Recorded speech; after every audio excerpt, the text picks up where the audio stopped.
Peace. Greetings to you all. It's your brother Naheem, BKA Lord Abba, AKA Mr. Just the Facts. Tonight, we got brother Marlon Watson of ADOS Chicago in the building. We are going to have a discussion about Chicago politics and the footwork that this brother, along with the members of ADOS Chicago, are putting in out there in that city. We want to get into a little bit of the Evanston, Illinois reparations, I guess you can call it that, Bill. We touched on it on one of our past broadcasts, and we're going to get it in. But first, make sure y'all hit the like button, family. Share. If you want to donate, you could donate to Be the Power. You could also use the super chat. My brother Logic is in the building. I don't know if my other two brothers will be coming in tonight, but without further ado, man, you know, let's get to it. I got two Chicago brothers up here, so I gotta keep my guard up right now. You know what I mean? They might be trying to take some little slick shots at us New York dudes. So y'all know how that go. Nah, we doing the Chicago New York connection today. Facts, bro. Yeah, so I mean, brother Logic, if you wanted to jump in and go in, brother Marlon, just first introduce yourself, tell the people who you are, a little bit about your background, how you got involved with ADOS and some of the work that y'all are putting in right now. Well, first of all, man, I appreciate being on y'all platform, man. I rock with y'all heavy. I tell everybody that y'all honorary ADOS Chicago members anyway. So it's an honor to be on y'all show. I appreciate y'all work. I support it in any way I can, so I appreciate that. Appreciate that look, first of all. Second of all, I'm the president of ADOS Chicago. Been doing this for about a couple of years now. But prior to running across Yvette Carnell, a lot of people don't know, I was in the do for self space real heavy. Real heavy. So I used to watch people like Boyce Watkins, Tariq Nasheed, because that's kind of the lane they was in. Mm-hmm.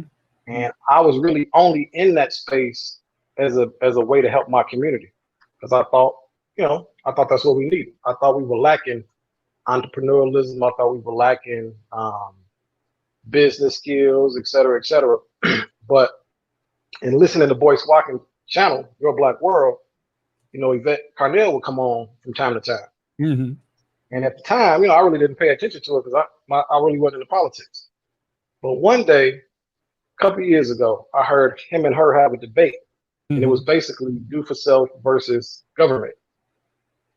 And it shook me up so bad that it kind of shattered my whole, kind of my worldview, because I'm in a do for self space thinking I'm helping my community. Mm-hmm. So it kind of made me start thinking about things a little differently.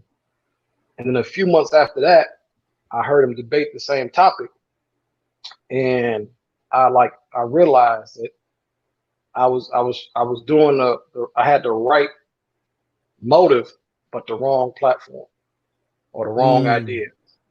And so I literally just switched from do for self to organizing people to start, doing politics. And so that's just kind of basically how I started. So from there, I started doing forums to kind of disseminate the information that Yvette was talking about.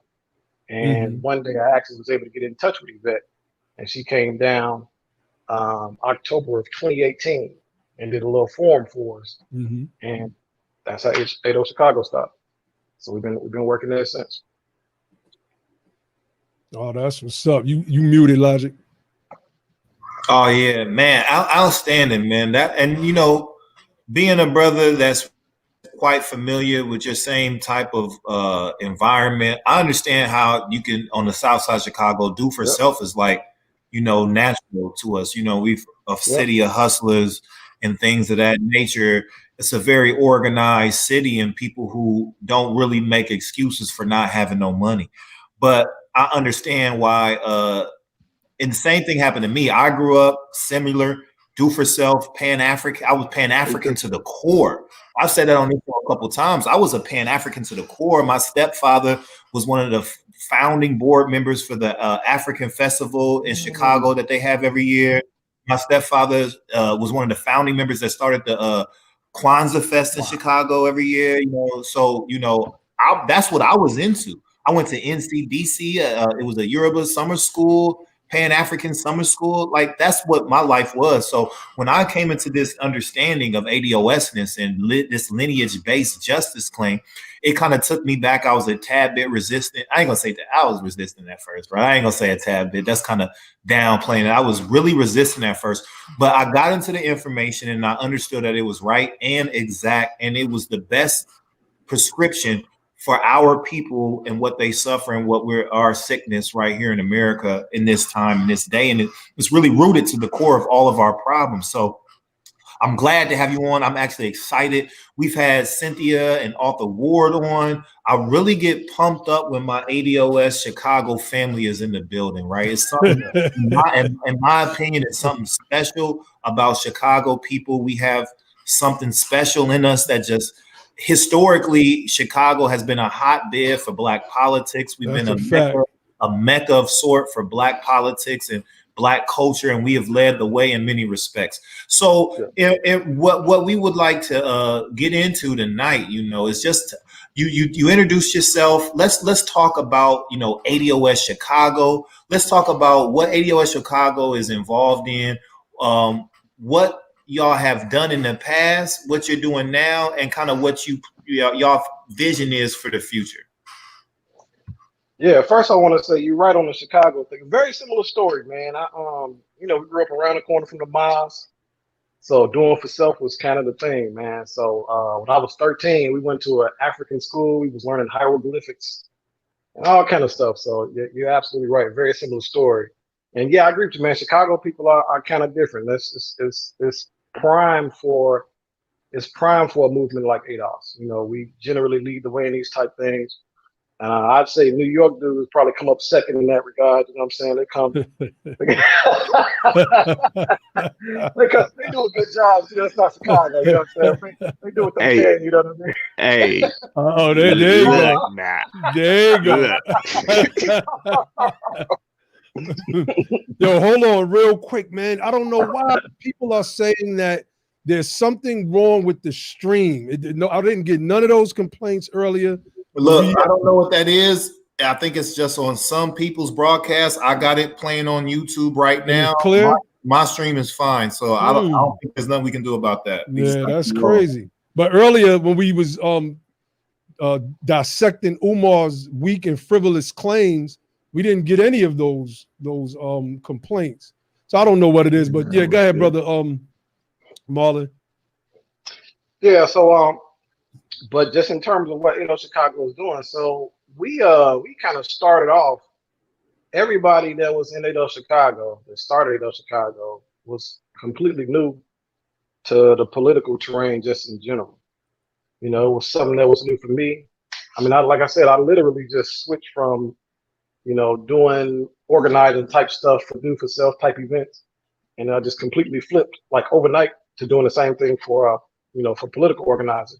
And so it was brand new for me. It was brand new for the people that was in the help start ADOS Chicago. And so we just started moving and trying to figure things out, man. And when you start doing things in a particular space, they say the law of attraction. Once you start doing certain things, you'll attract certain things. So when I started working in that space, I just started attracting opportunities. And shortly after we got started, I got the opportunity to work on like 3 or 4 campaigns. Partially ran one. So I got so much experience in like a real short period of time. Made a few good connections. Some political operatives in Chicago that liked what we were doing. And so I was able to kind of get in spaces that generally, I guess I would say a civilian couldn't get into, and kind of learn some things and make some connections and start making some moves. And so one of the first things we did was created a bill, an ethnicity bill, which is actually in Springfield right now, which is our state capital. And that ethnicity bill, if we get it passed, it will make a space for ADOS people as an ethnicity in the state of Illinois. Mm. And so that was the first thing we did. That's in the committee right now. And then we have some shell bills that were going to follow that up, that were equity pieces for that ethnicity group, if granted it was created. And so that's kind of the first things, I guess, politically we were doing. And shortly after that, I ended up running into this pastor, Pastor Anthony Williams. And the brother just kind of took me in I didn't know the guy from Adam, but he saw what we was doing, and he took me in, and he basically gave us Chicago, full access to his church. And so from there, we started organizing from that church base. And then he was already working on some legislation. He was working on making violence and health crisis in the state of Illinois. And he was also working with a representative here to pass an executive order for black citizens in the state of Illinois. So we kind of switched from, not switched necessarily, but we kind of pivoted from those two bills we were working on to start working on this executive order, because it seemed like a way we could incorporate what we were doing into the order if we could get the governor to sign it. So that's where we're at now. We're working on that executive order right now. And that's basically the journey, how we got there, man. It was just, like I said, just going into this space and working in that space, working in this space, and then making connections with people seeing what we were doing, and just start, trying to help us, trying to work with us. And that's how we got here, man. That's how we got to this place. Outstanding. Yeah, if you don't mind for a little bit, like Springfield is the state capital, right? And you said y'all had a bill down at the Capitol now. Springfield is also my home. Almost my entire life, I lived back and forth from Chicago to Springfield. Springfield is home. Half of my family lives in Springfield, half in Chicago. So I'm very familiar with Chicago and Springfield politics. Most of all of my political work was in Springfield, Illinois, Wow. So being in the Senate, I've been working with people on the ground in Springfield, and it's a very interesting place. And also, so can you talk a little bit? I want to talk and touch on two different things. Let's talk about this executive order, if you don't mind, just for a little bit, let the people know what that's really about. And then let's kind of pivot into the Evanston thing, and let's try to let's talk about what is the Evans bill. Be the Power, we've researched that thing. We got our own dissection of it, but we want to hear what you got to say about it, and what's been y'all kind of interaction since y'all are there. What's y'all feel of it, and what's been going on with that, if you care to speak to that. Yeah, for sure. So the executive order, like I said, it's something we're working on as a chapter, and it's called the Executive Order for Black Illinois Citizens, the Executive Order for Black Illinois Citizens. And you can actually go look at the order and sign a petition on itshardbeingblack.info. And we picked that name because Governor Pritzker, shortly after George Floyd's murder, came out and did a press conference. And in that press conference, he said, "It's hard being black." So we took that, created the website, and created a narrative around him saying it's hard being black. And we said, you're right. It is hard being black. So let's do something about it. And so what this executive order would do, if it's signed, is it would create a task force, a black task force. It's not a people of color task force. It's not a minority task force. It's creating a black task force. And that black task force would meet with all of the governor's agency heads. It would meet with the governor and all of his agency heads. And the task force would submit a plan of recommendation as related to where the funds from the state capital bill actually go. And right now, the state capital bill is a $46 billion bill, and our community gets very, very little of it. There are laws in place that are supposed to help direct funds to our community, but they're not being enforced. So if we get this executive order signed, we can get with those agency heads and start to enforce some of the things that are already in place. And again, start to direct some of the funding to our community. So that's just one of the things we would do. Another thing the executive order would do is it would give us access to the COVID money that's at the state. In the state of Illinois, the feds gave Illinois $3.6 billion for COVID relief, and $2 billion was supposed to go to hardest hit communities. And it's just sitting there. It's just sitting there. And if it's not used by the end of December, it goes back to the feds. And so this executive order would put us right in the living room with that relief money. And then the plan we'd submit would make recommendations as to where that money should go in the Black community. So it's a kind of all-encompassing piece of legislation if we can get it done. We can use it to do what I just talked about. We can use it to do other legislation. And the thing with an executive order, just so people will know, executive orders sunset, meaning they are only in place as long as the executor is in office or whatever the sunset date is. But particularly when the executor is out of office, that executive order doesn't have the power it used to have. So y'all may see Donald Trump rolling back some of the things Barack Obama did. So that's kind of how executive orders work. But what we can do and what we're trying to do is we want the executive order signed, and then we use the power of the executive order and the power of the governor's office to start legislating the plan we present.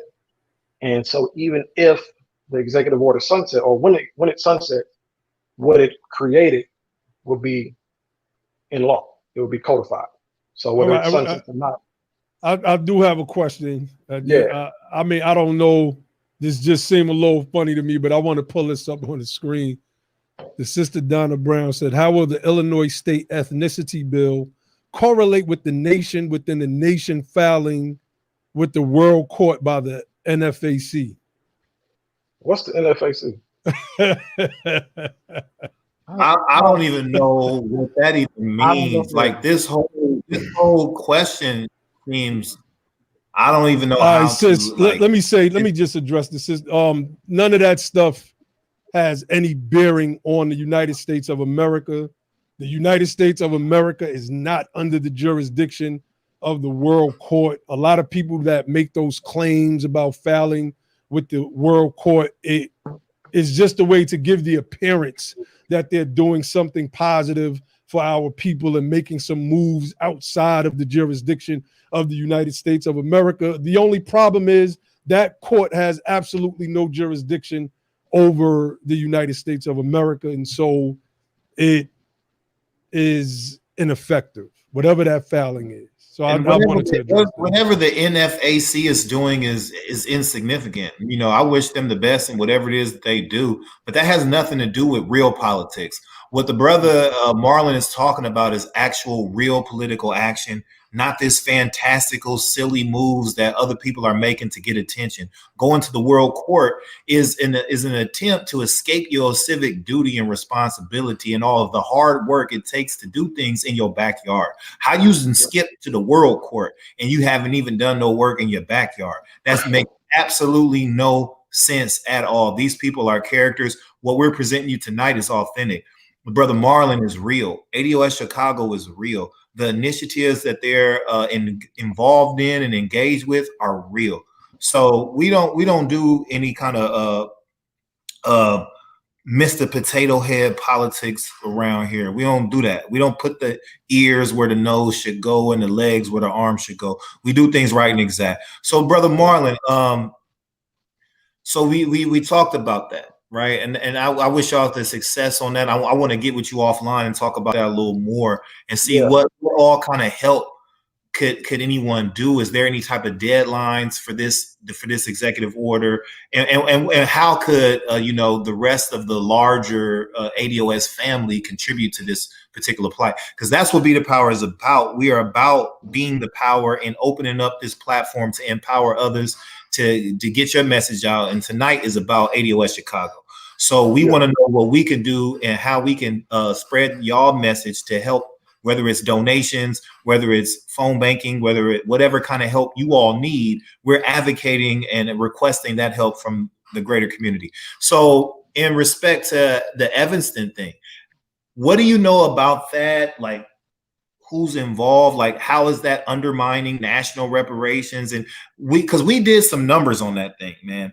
And what they was talking about with the special tax for marijuana, there's no specificity to like the actual recipients. It's like a location bill and not a bill for individuals. It's like targeting an area and not really individuals who have suffered from that particular harm of redlining and whatnot. So Can you speak to the Evanston piece, if you will?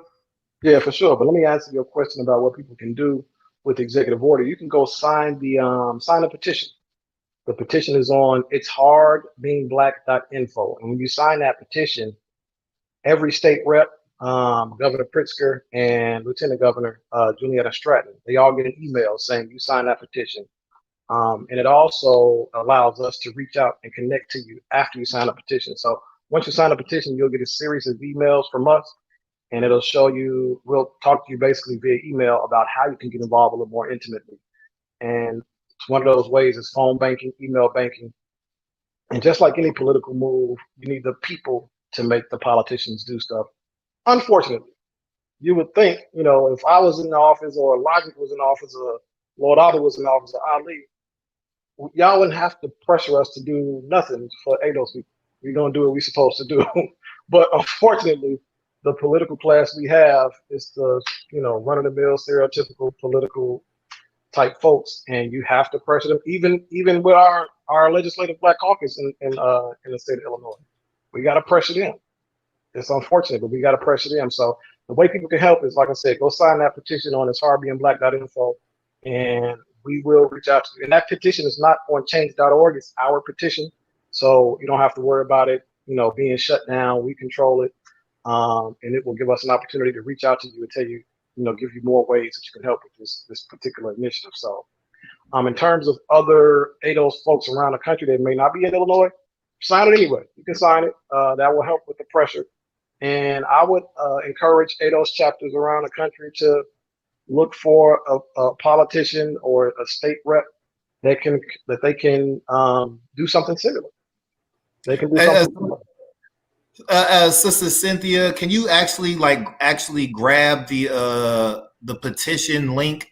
I know you got the It's Hard Being Black, but can you actually if can grab the hyperlink and throw it in here if that's not too much to ask? Can you do that, please? Go ahead, continue, Brother Marlon. My bad. I just needed to get that out there so it can be in the chat so people can access it and we can get petitions being signed live right now. Appreciate you. Yeah, so in terms of what other folks can do outside of Illinois that are ADOS, you guys can sign a petition anyway. That will help with the pressure. But you can, I would encourage other chapters around the country to do something similar. Find a state rep or local elected official that can sponsor a piece of legislation, whether it be an executive order or just whatever it is you're dealing with in your city that you want to change. Find your politician, your local state rep, your local alderperson, whatever the case may be, and put a bill together and get that politician to sponsor it, and then get your chapter and your friends and your family, your network behind getting that bill passed. And right now, I think it's the perfect time to do anything Black. And I know, we're trying to work on ADOS stuff, and this executive order is for Black folk, but right now is everything Black is popular right now. So we saw this opportunity and we jumped on it. And in fact, the representatives we are calling, even the white ones, more likely the white ones that we're talking to, are telling us, they're saying, well, yeah, I want to do anything Black right now. But they're looking for Q from the Legislative Black Caucus, that's where the issue is coming at. But anything right now, anything Black right now is popular. So I would encourage other ADOS folks around the country to figure out what it is locally that you're dealing with, that you want to help change, whether it be an all-encompassing executive order like we're doing, or maybe it's some local, some smaller piece of legislation. Find a representative and get them to sponsor it, and then start pushing it. That's your representative's job. That's what they're supposed to do. So get that bill together, whatever it is. I would say try an executive order, but whatever it is, get it together, find your representative, and have them sponsor it, and have you and your network start pushing them to get it done. So I gotta ask, because this platform is called Be the Power. And one of the things that we promote is becoming the power, not just fighting it. When are you going? When are you going to step up out there and jump into that cesspool of Chicago politics? I'm a little familiar with the political system out there, and I know it's crazy. Like, I mean, absolutely crazy. But like you said, we need ADOS candidates, well, I mean, ADOS elected officials who are going to do that work for ADOS. So when do you think that you may throw your hat in the ring in one of those local elections? That's a good question, man. To be straight with you, I never saw myself running for anything. I never saw myself in the political space. But the more I'm around it, the more I feel like we're going to have to do something, because our elected officials just saying you know. So I can't answer that question directly, but I would agree with you that at some point, you know, I think my question was more of an encouragement than anything. Yeah. So gotcha. I'll try to throw that up in there. Definitely. Yeah, but we can talk about this Evanston piece now, man. This so-called reparations bill in Evanston. And the funny thing is, I was in contact with the rep, the alderwoman that created the bill, Bruce Simmons. And we were in communications for a few weeks before the ball got rolling. And I connected it with Dr. Darity, and they had some correspondence.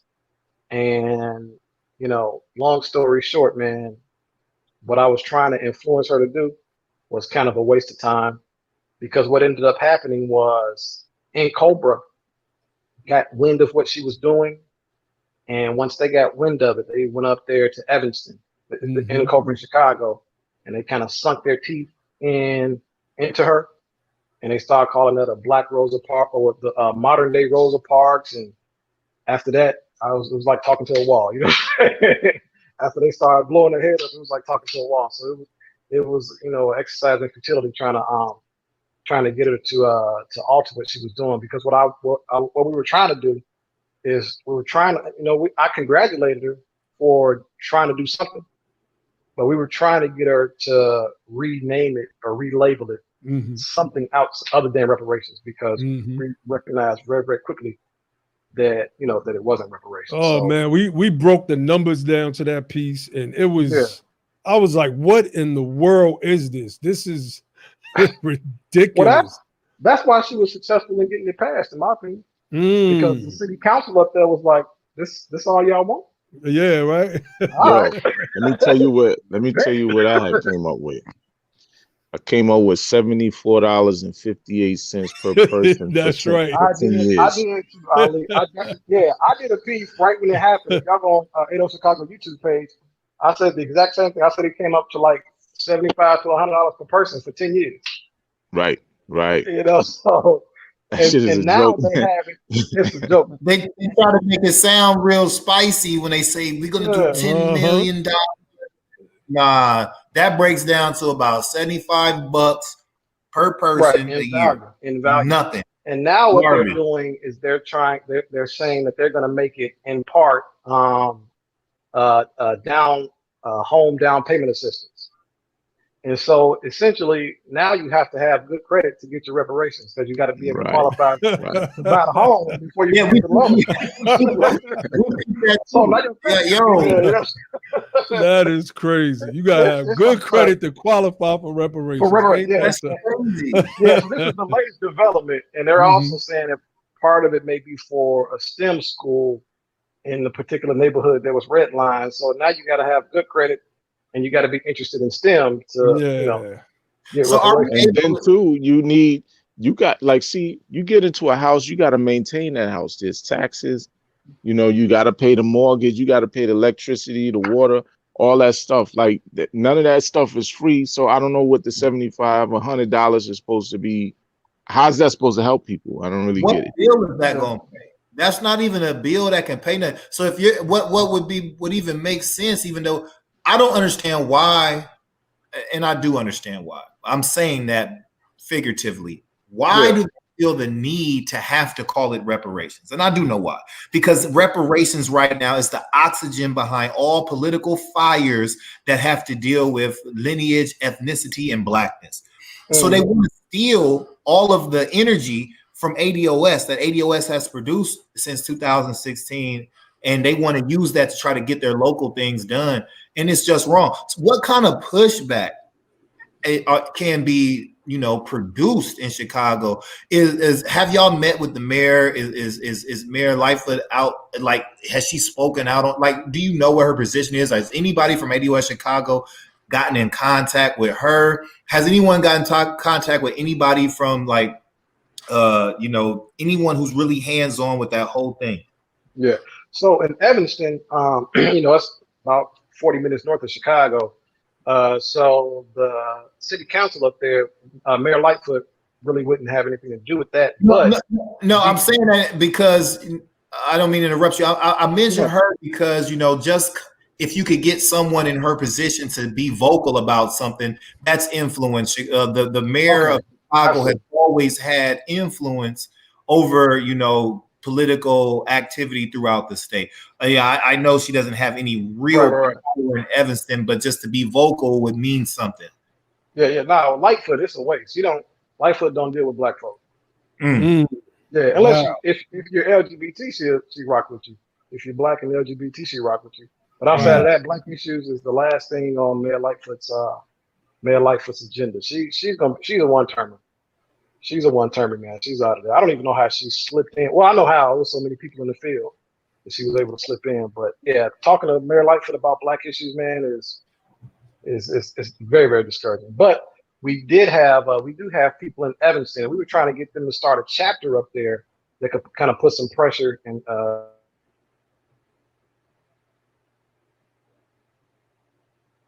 your audio went out, brother. Your audio went out. I don't think it's CS. I don't think it's C. Yeah. That's no good. We can't hear you, brother. Yeah, but so but like back to the whole breakdown, when we look at these piecemeal reparations proposals, like what we see in Evanston, what was the other city? Atkinson? Was that Atkinson we saw? We did the whole breakdown on, I believe it was Atkinson and what? Yeah, I think it was in North Carolina, right? Yeah, North Carolina. Asheville. Yes. So we see like the game that's being played with local reparations. And for everybody that's listening, whether you know or you don't know, local government, state government does not have the capacity to take on an undertaking like reparations for American descendants of slavery. Anytime you hear the phrase local reparations, you should understand that it's not a good thing. And it's a con by the name. The reparations for American descendants of slavery is an invoice that must be filed with the United States government, specifically the United States Congress. It can't be done. Your local state, first and foremost, local and state governments are currency users. They're not currency creators. So they would have to tax or borrow to even fund such a project and initiative. Why would we waste our time with local reparations when they don't have the funding capacity and they're not sovereign, monetarily speaking, in the ability to create currency and funds? What you're doing is limiting your own reparations program. And when we're talking about reparations can be put together poorly and the outcome can be poor, right? Just because something has the name reparations on it doesn't mean that it's going to do what reparations is supposed to do. We're trying to close the racial wealth gap. That's the nexus of what reparations is designed to do, to close the racial wealth gap at the mean and not the median. That means bringing that floor up to 800, 8,000. You understand? Your local government cannot do that. I don't care if they want to do that. They do not have the funding capacity to do it. That's something only the United States government, the U.S. Treasury and its fiscal agent, the U.S. Fed can do. That's it. That's it. And Marlon, if your audio's back up, you can come back in, bro. Can y'all hear me? Yeah. To hear you. Definitely. You good. Yeah, and to dovetail off what you were saying, Logic, man, that's, anything that says local reparations, I encourage people to reject it anyway, because that's not, your local city and state governments are supposed to do things for you, but that's not what I would label reparations. And one of the things we were trying to do, like I said before my mic went out, we were trying to get her to just simply change the name of it, because targeting Black folk for down home payment assistance or adequate funding for a tech school, that's what your state.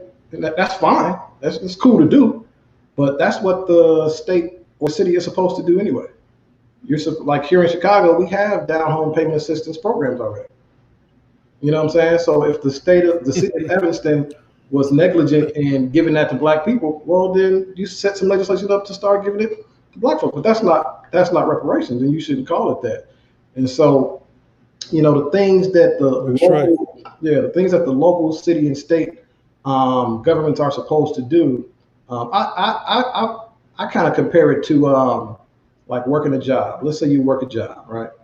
And let's say you work at a factory, and you get hurt at that factory. And you work your 40 hours a week, and you're accustomed to getting your regular paycheck. And then you get hurt, and you go to court, and the judge awards you a settlement. Well, you get awarded your settlement, and let's say you still work for this particular company. So you're still accustomed to getting your 40-hour week paycheck.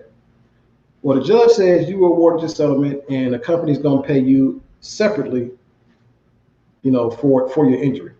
And you look in your paycheck the next week, and you see your typical 40-hour pay, and then next to it says lawsuit settlement. That's what I consider the local reparations pieces. They're trying to give you stuff that they should give you anyway, and telling you it's payment for an injury. Well, no, you're supposed to give me a home payment assistance program. You're supposed to give me adequate schools. You're supposed to give me contracts. And what a lot of legislators are doing now is using reparations to cover their legislative inadequacies, is what I would call it, because these are the things you're supposed to do anyway. And so, if it's the reasonable service of the state to provide you with basic services like school funding, like down home payment assistance, like business funding, like funding institutions, etc. That's their reasonable service. Reparations is payment for the injury that's been inflicted upon us as folks who descend from American slavery. So that's how I would approach that. But yeah, man, it's been a battle trying to get them to change that. We got some folks in Evanston, and they're pushing back. And I actually spoke with, after I realized that trying to speak with Ruth Simmons was going to be unsuccessful. We tried, speaking with some other legislators up there, and this was before the ball really got rolling. And we kind of told them what was on the horizon and what could happen. And for whatever reason, they didn't take it seriously, because they opposed it too. The people I spoke to opposed it too, but for whatever reason, they didn't think that it would get off the ground. But now they're seeing that it's off the ground, kind of, and it's causing some problems, because it's people up there that are saying that it's people that are taking our position up there.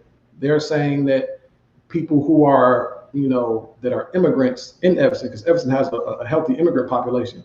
There are citizens in Evanston, residents in Evanston, and our ADOS that are saying, if we're going to do some reparations work, the immigrant who just got here definitely shouldn't get what my mom got, who's been here since 1919. So they're already having those issues.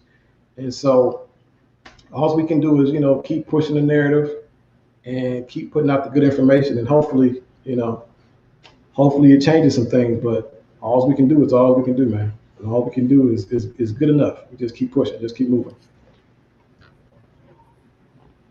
Indeed. Now, I want everybody to, if you start to see these local initiatives popping up in your city,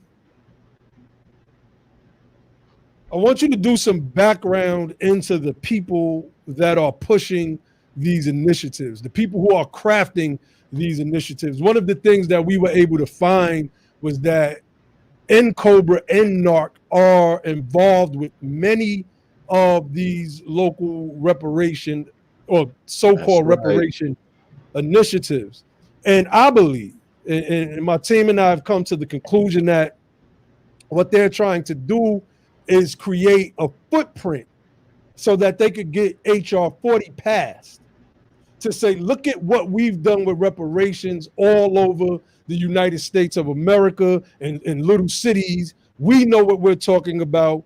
Why don't y'all go ahead and get HR 40 pushed through so that we could get our GS 18 salary jobs, create subcommittees so we could get our friends jobs, et cetera, et cetera, et cetera. So this thing is also a fight. So like Brother Marlon was just explaining, when you see these initiatives pop up, we have to become diligent in challenging them. Like, nah, this is not what it is. You know, if you don't understand it, bring it to us. Bring it to anybody you know that represents ADOS and represents, you know, these numbers and this research, et cetera, and we'll look at it and we're going to dissect it. That's a fact.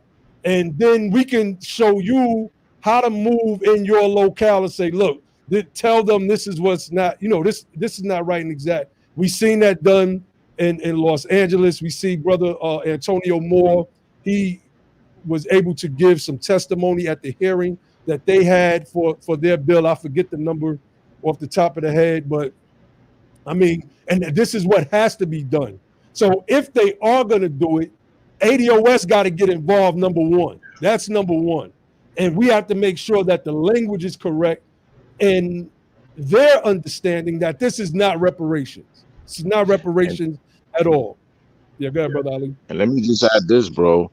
Looking at these little local reparations bill, understand the same thing that NCOBRA and NAARC wants to do nationally is what they're doing on the local level. They're working on the language of these particular bills and things that they're trying to get passed on the local level, and they're trying to word these things so that all Black people are the recipients of whatever it is that they're trying to work out between, you know, with the city or however they're trying to do it, the state, however they're trying to do this stuff. So you gotta be diligent in terms of challenging what it is that they're doing, because you have to understand that these people are working hard behind the scenes to ensure that the reparations that is due to our particular tribe of people in this country will be distributed to the African diaspora. That's what they're looking to do.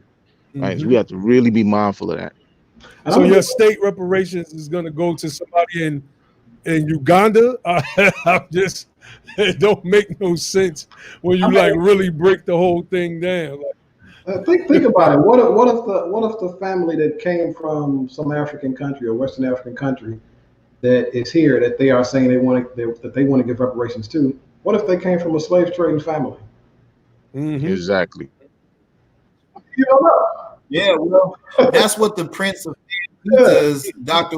Johnson was advocating for, saying that, you know, America should pay for reparations for the entire Black diaspora. That's kind of the same sentiment that NAARC and NCOBRA have, and it makes absolutely no sense at all. For America and Black Americans, and in some people in many respects have said, you know, for us to even fight for reparations here, we have to include the entire diaspora, and like we have to be the kind of like the world advocates for Black oppression. That makes absolutely no sense. We have a specific justice claim with America, and that's what we're fighting for. I'll tell you something else NCOBRA wants to do, and I know this for a fact, because this is you know, Chicago was an NCOBRA hotbed, and this is what they told me, you know, talking with the chair down here.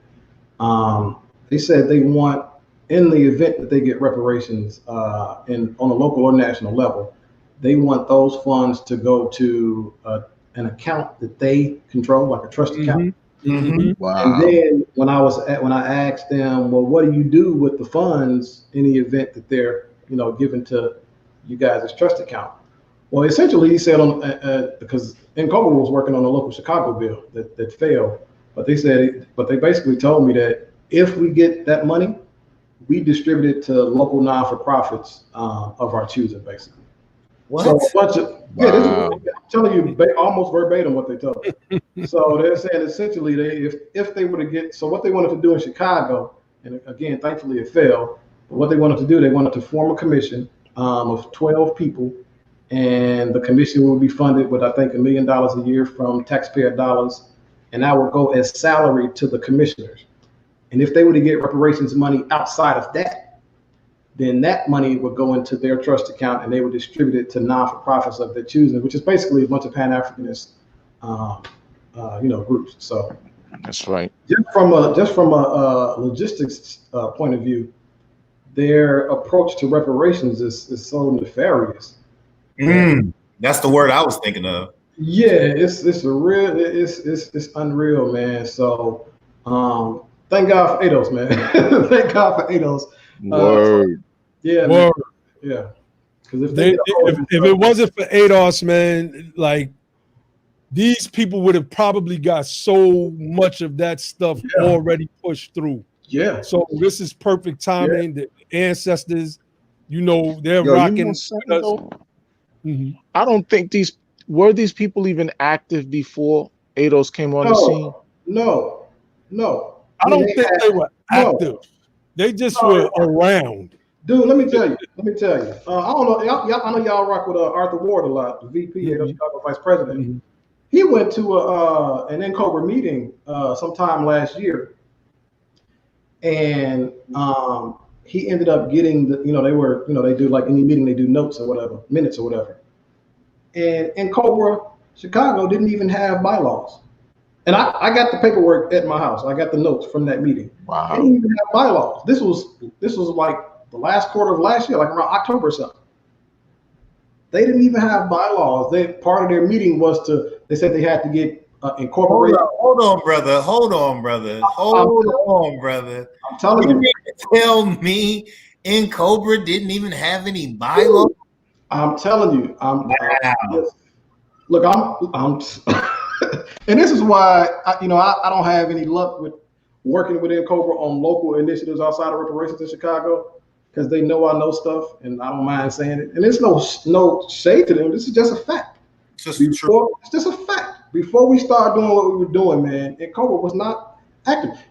I'll say this, because I know Kim Howard. He's the national co-chair here in Chicago.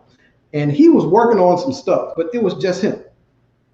There was no movement behind him. So I'm not going to say he wasn't doing it. He was, trying to get some things done. And in fact, he and I were going to work on some things.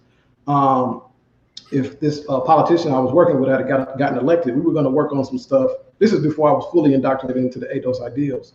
But so he was doing stuff by himself. But there was no movement around it, man. There was no people. There was no energy. And it was just, just him by himself, So, to answer that question, before ADOS, there was no active NCOBRA movement. It just wasn't. There's no shade. It just wasn't. Wow. Just wasn't, man. Yo, I'm of the mindset that these people need to be called out to a public debate. We need to have a debate in front of the people, right? The interested parties are the ADOS people around this country, and all of these decisions that they want to make in the back that nobody knows anything about, changing language to bills and things that no one knows anything about. Like, you're not paying attention, you're not going to catch what they're doing. Yeah. But they want to do all this stuff behind the scenes. Nobody knows anything about any of this stuff, and they're making these decisions on behalf of ADOS America as if they were the chosen representatives to do that. Nobody has any say about what they're doing and saying. So I feel like these people need to be put into the public spotlight and challenged on every position that they're taking, so people can have a say in whether or not they want these people to be at the forefront of this particular conversation. Well, I would love that. I'll tell you, brother, they're not going to do it. No, I don't. I tried to get one brother on. The sisters from ADOS Atlanta had linked me up with this one brother. I ain't gonna call his name out, but he was I'll call him. Go ahead, Shatel. I'll call him out, Shatel. Reginald Muhammad. Okay. We was trying to get this brother. I think he teaches at Clark, Atlanta. So I'm trying to get him to come on the show. We talking to him about phone. He's like, yeah. So he asking me a bunch of questions. So he switches the phone. He's like, let me call you back. So I'm like, sure. He said, I'm gonna call you from a different number. So now it sounds like I'm on a speakerphone. So I'm like, he probably got a bunch of different people listening. So he's asking me a bunch of questions. He was like, do y'all have a website? I'm like, nah, I'm trying not to say nothing about ADOS at the moment because I don't want them to tuck tail and run. So I'm like, nah, we don't have a website yet, but we're working on one. But we do have a YouTube channel. I think we had just did the discussion with Brother Chubb Rock. I was like, I'll send you a link to that. so you could, see how our discussions go. And the brother was like, okay, well, look, I'm going to get back with you in a couple of days, let you know what my schedule looked like. And how long ago we did that Chub Rock discussion? That was like, what, 2 months ago? Abba, tell them, this is how nefarious and wild criminal these individuals, these culprits are. This brother was holding seminars, right, on Zoom, charging people $70 to get $70 to come on to a free Zoom.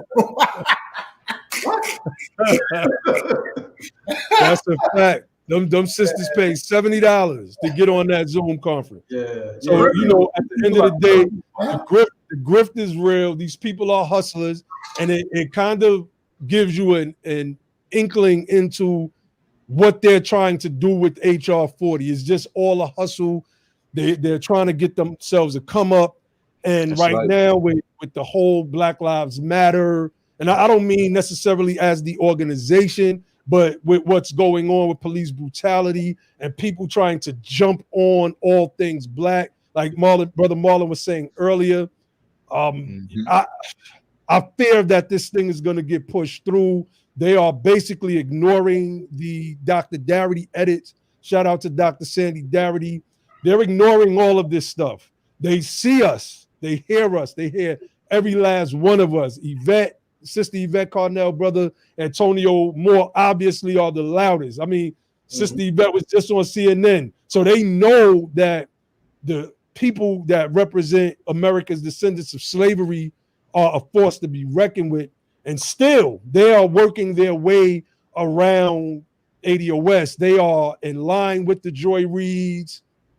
The sisters, what's her name? Shireen something. I mean, and it's you sit there and you watch it, and you got to look at it from the perspective of, battling. Remember the scene from Lovecraft Country where Montrose is sitting at the table with Letty. And I think with Letty and Tick. And I think that's the scene. And he says, you want me to tell people that white folks got magic on their side too? Like, basically, we already can't beat these guys, but you want me to tell them that they also got magic on their side? So imagine the uphill battle that we have, which is basically trying to push an elephant uphill in a pair of roller skates. Then you got your own people, some of them who are basically ADOS doppelgangers in a Joy Reid. We got to call these people out. The Jam Iwu Yu, whatever her name is.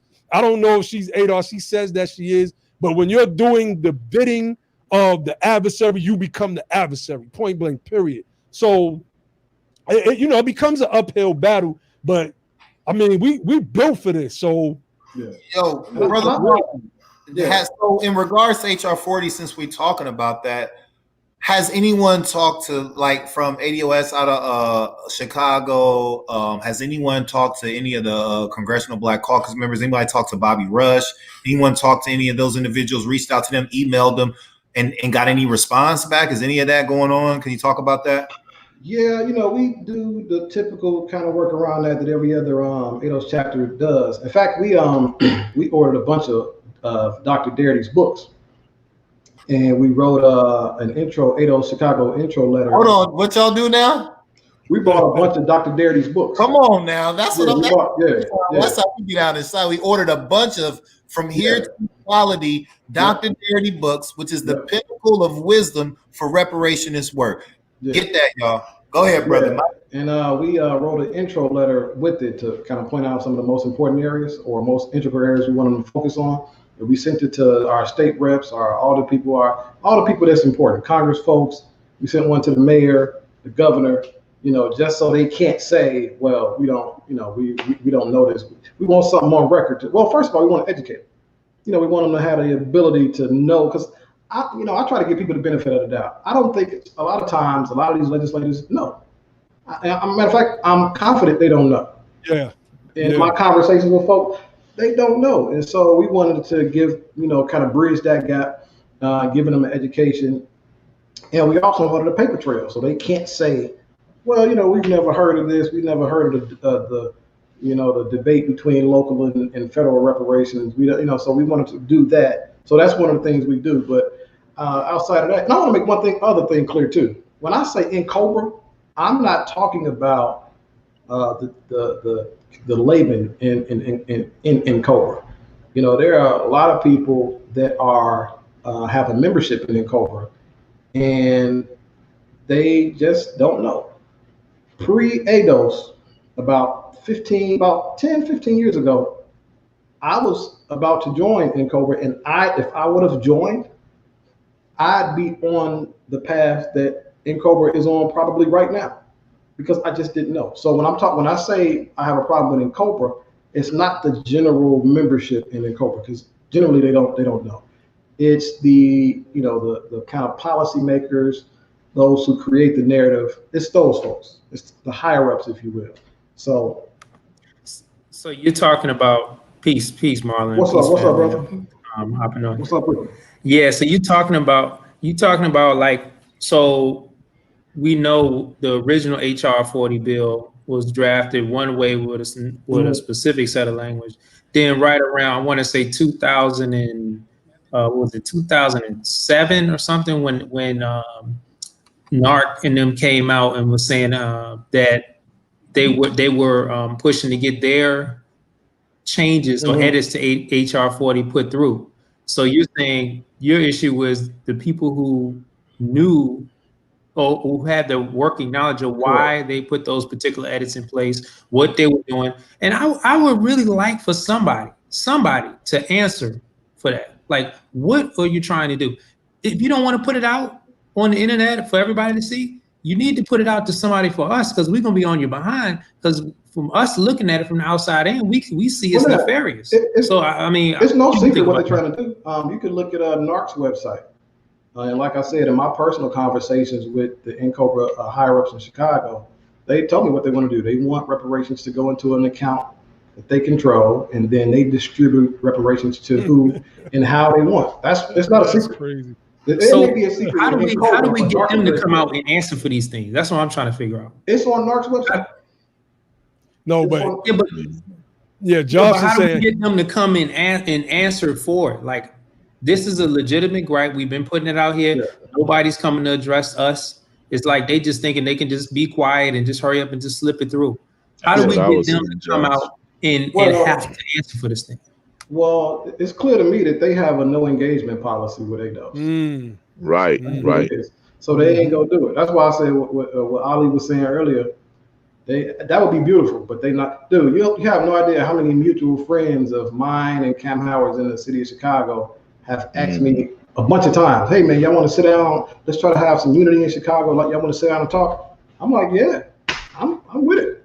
I have no problem with. I don't have anything personal against the dude. You know what I'm saying? He's a cool guy. I don't got anything personal against him. So I sit down and talk with him or with anybody about these issues. But it never comes to fruition. I've had several mutual friends that have tried to get some unity in Chicago amongst the Black community ask me would I like to sit down and talk with somebody in NCOBRA. And I'm like, yeah, whenever y'all want to set it up, let's set it up. But it never happened. So that tells me that they have a no engagement policy with what we're trying to do. So to try to answer your question, Josh, we just got to keep doing what we're doing, man. We just got to keep pushing.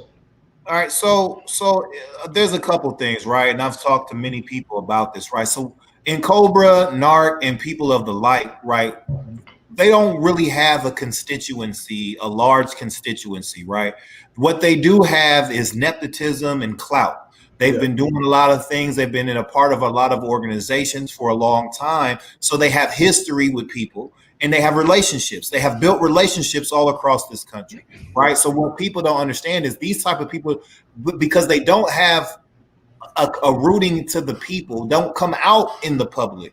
They stay in private and they work their private relationships. The only way to fight against that is to use what ADOS has. And ADOS has a large constituency.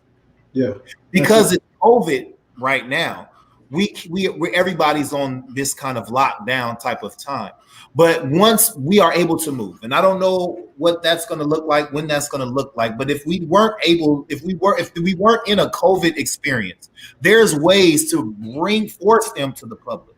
But because everyone's kind of sheltered in place and this social distancing policy is enacted all over the country, it's hard to kind of apply that pressure. But it's ways to engage folks, right? We have to be politically imaginative and use our political imaginations, and not only the political imaginations, we need to start adapting some of the tactics that we've used all throughout our lives, whether it be in the streets or whether it be in other forms. When you're looking for somebody who don't want to be found, we know how to find them. You understand? Right. So we got to understand politics is warfare. You understand? This isn't a Mr. Rogers neighborhood type of environment where everybody wants to be your neighbor and we're going to sing I love you, you love me on some Barney type of time. Politics is warfare. And when you have an enemy who's working in the shadows, you have to amplify the light to dispel the darkness. You understand? So what we have to do is get on NCOBRA and NAARC's ass and amplify that light and expose what they're doing, be as loud as we can, and use what we have. We don't have the clout and the decades of nepotism that they have, but what we do have is a presence in the digital world. What we do have is a constituency. What we do have is ADOS groups all across this country. Right. So all we have to do is get put to task, and we can do and be very effective. One thing that we have with a constituency is the ability to vote people out of office. You understand? Right. So what we can do is use a political consequence as leverage and call up all of the co-sponsors. You want to sponsor this bill? We will vote you out of office, and you won't be sponsoring it. You'll be sponsoring that thing from home on the couch. You understand? We have to be able to understand politics is warfare. And if you're in this thing to be a winner, and I'm a winner, and I like to win, and I don't accept nothing else but winning. You understand? And we have to be in focus and have that mindset. I will call up whoever and be like, listen, we will vote you. Sometimes you got to bluff and act like you have more than what you got and say, look, I got 1,000 voters right now. And we will use 1,000 votes to vote your butt out of office. And sometimes, even if you can't vote somebody out of office, if you can just make it so difficult for them to win, you understand, and have them fight harder than they've ever.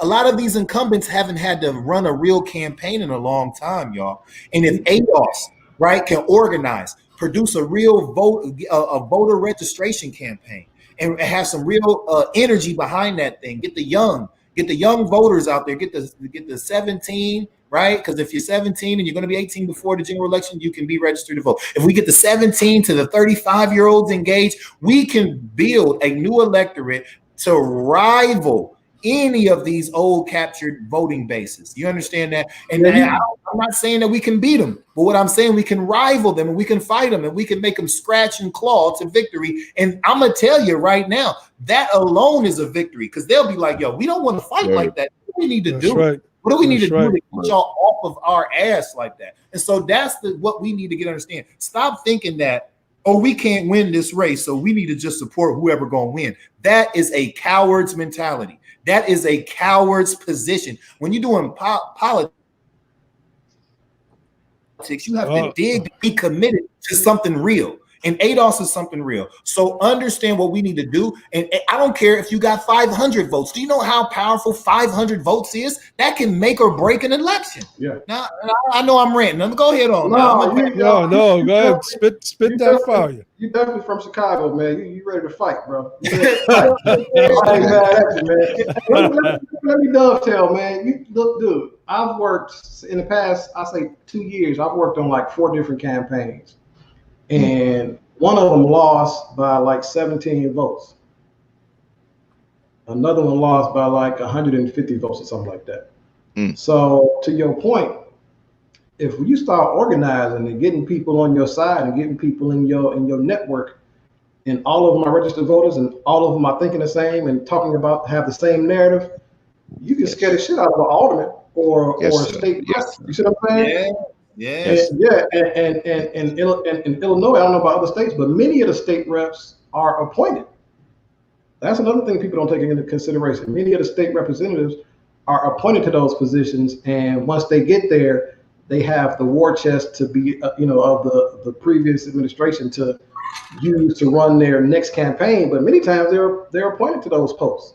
And so giving them a run for their money, like I said, you can lose or win a race by a few hundred votes or a few votes.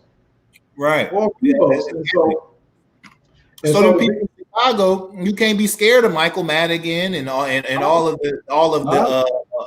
the people who've been sitting in office. You can't be scared of these people. You can't be scared of the Irish families who've been holding power for so long. You can't be scared of that. We are a special group of people, and we have to fight. As long as you're willing to fight, you have a chance in this game. Once you say we can't win, you're done. You have to have a never die, never give up mentality. And you have to lace your boots up and get ready to take some blows. Nobody said this was going to be easy. Nobody said it was going to come without scrapes and bruises. But if you're serious about the future for yourself and your children, you have to get in the game. You have to. If you're in Chicago, you got to get with Brother Marlon and ADOS Chicago, because that is the only thing advocating for the protection of our lineage and our legacy. I tell folks all the time, man, this goes seem kind of strange to say, but I don't necessarily do this for the win. I do this because it's a duty. If you're looking at the win, I mean, you want to win, 100%, you want to win. So let me see if I can put it a different way. Winning is the goal, but it's not the motivation. The motivation should be, this is your duty. It's your job to be politically active. It's your job to honor your ancestors, honor your people, honor your family members that's gone and have suffered through slavery, Jim Crow. It's your duty to represent them in the political space. So, I try to encourage people to not really look at the goal, but don't let that be your motivator. Because if it is, you're gonna burn out quick. Look at this as this is your job. I do this because I'm supposed to do it. Whether I win or not, I'm gonna do it. It don't make a difference. You know what I'm saying? So, my bad. No, go ahead, brother. I also want to say the thing is too, man.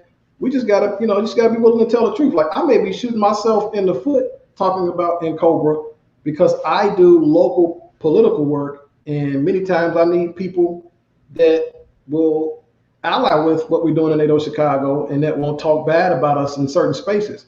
But regardless of the fact, it's nothing personal against them. Right. It's just the truth. And and I'm willing to talk with anybody. If, regardless of the terms, I'm willing to talk with anybody on any level as it relates to doing this work, even if we disagree. But if they have a policy where, go ahead, bro. Think about this, bro, Marlon. Debating is something that scholars do. That's not like we're talking about. We're not talking about physically beating their asses. We're not disrespecting them, throwing ad hominems at them and stuff. But what we're talking about is having it out once and for all in the public so that the people can see and hear and have something to say about who's representing them moving forward. That's only fair. It's only fair. Everybody involved. It's no different than the Democrats or Republicans and anybody else saying, hey, you got to get to the polls and you got to vote and you got to vote your interests and all of that. Why all of a sudden the people don't have anything to do with what these people are doing or what they're saying and how they're changing the language in these documents? Nah, man, that's not right. That's not right. And it's not about, like you said, we're not trying to say anything disrespectful about any individual, but at the end of the day, they're trying to take the position of leadership and the people don't know about it. You ask the regular common ADOS person who's not really following this, do they know who Cam Howard is? Do they know what NCOBRA is or NAARC is, what the mission statement is, what they're trying? Most people are going to tell you they don't even know what you're talking about. They don't know. But that's not fair. That's not fair because you got people trying to make decisions on behalf of Black ADOS, Black America, without them knowing anything about it. Right, 100%. And and I get this conversation a lot in the city of Chicago because, like I said before, people often come and say, "Can you ADOS Chicago work with? Can y'all talk and can y'all work on something together?" Look, I don't have a problem. We don't have a problem, and this is what we're saying. We want to talk. We want to talk to folks. We want to hash out our differences. But if if they're not interested in doing that, then what can you do? But, I've often told people if, in terms of unity, if NCOBRA were to get rid of the concept of them receiving the reparations money and got rid of the concept of every Black person in America getting reparations, we could have some unity. They could wear all the dashikis and kufis they want. If y'all get rid of those two concepts, we can have unity.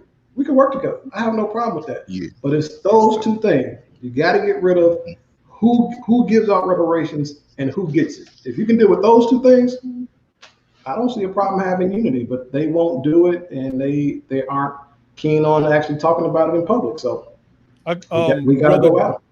Brother Josh has something that he wants to pull up, but I got a question real quick. Have you ever been to New York, brother? Yeah, I've been in New York a few times, man. And I've always had intentions on coming down 125 to holler at Sonetta them. Oh, okay, okay. Opportunity to do it. But I remember you called in one night when I was on there. Matter of fact, you shut it down. That's right. Yeah. Now the reason why I asked that question because Brother Logic has stated he's been to New York several times, and he said New York pizza tastes better than Chicago pizza. And so, no. I don't believe that, bro. I don't believe that. Bro, you know. I don't believe that. So I was just trying to find out if you said the same exact thing. No, I don't know. Said that. No, he Donald's in Vegas got the game on. Yo. I wanted to say this before Josh pulls what he got up, right? I wanted to say this, right? In Dr. Darity's book, From Here to Equality, if you haven't read it, read it. Don't just read it, but study it and practice it, right? And advocate it, right? And share it. But in Dr. Darity and Kirsten Mullen's book, From Here to Equality, they talked about the abolitionist, right? And they said back in those days, being an abolitionist was, paramount to political suicide, right? So, but guess what? The abolitionists were successful largely and wildly in many regards, in many respects. So an ADOS as a reparationist, this reparationist movement, I know it can seem like political suicide because you're so captured by these old organizations. You're so captured by the NAACP. I was a member of the NAACP, and there ain't nothing special about being in today's NAACP. All right, I'm going to tell you that right now. I got pictures with the national president and all of that stuff from back in the day. It's nothing special about it, right? They're a captured organization, right? It's like a lot of us are scared to go against like our rooting in the Democrat Party. You feel like you can't get nothing done unless it's with the same old ways you've been doing things. You have to be courageous in politics. You have to be bold. You have to be able to risk. You have to be able to put it all on the line because this involves our destiny. Politics is the science of who gets what, when, where, and how. We can't tiptoe through the tulips with this. We can't pussyfoot with this, right? We can't play with this. This is a real thing. And you can't say just because I'm scared to take an L that I'm just going to work with my enemies and the people that I know ain't really trying to do nothing for me because I'm scared to take an L. You know how many times Michael Jordan had to lose before he became the greatest basketball player ever born in the physical world? He played in Chicago. Yeah, and definitely from Chicago for the greatest state and the greatest from city in the world. You know, it doesn't matter where he was born. Everybody knows. Chicago and Michael Jordan are synonymous. It's synonymous.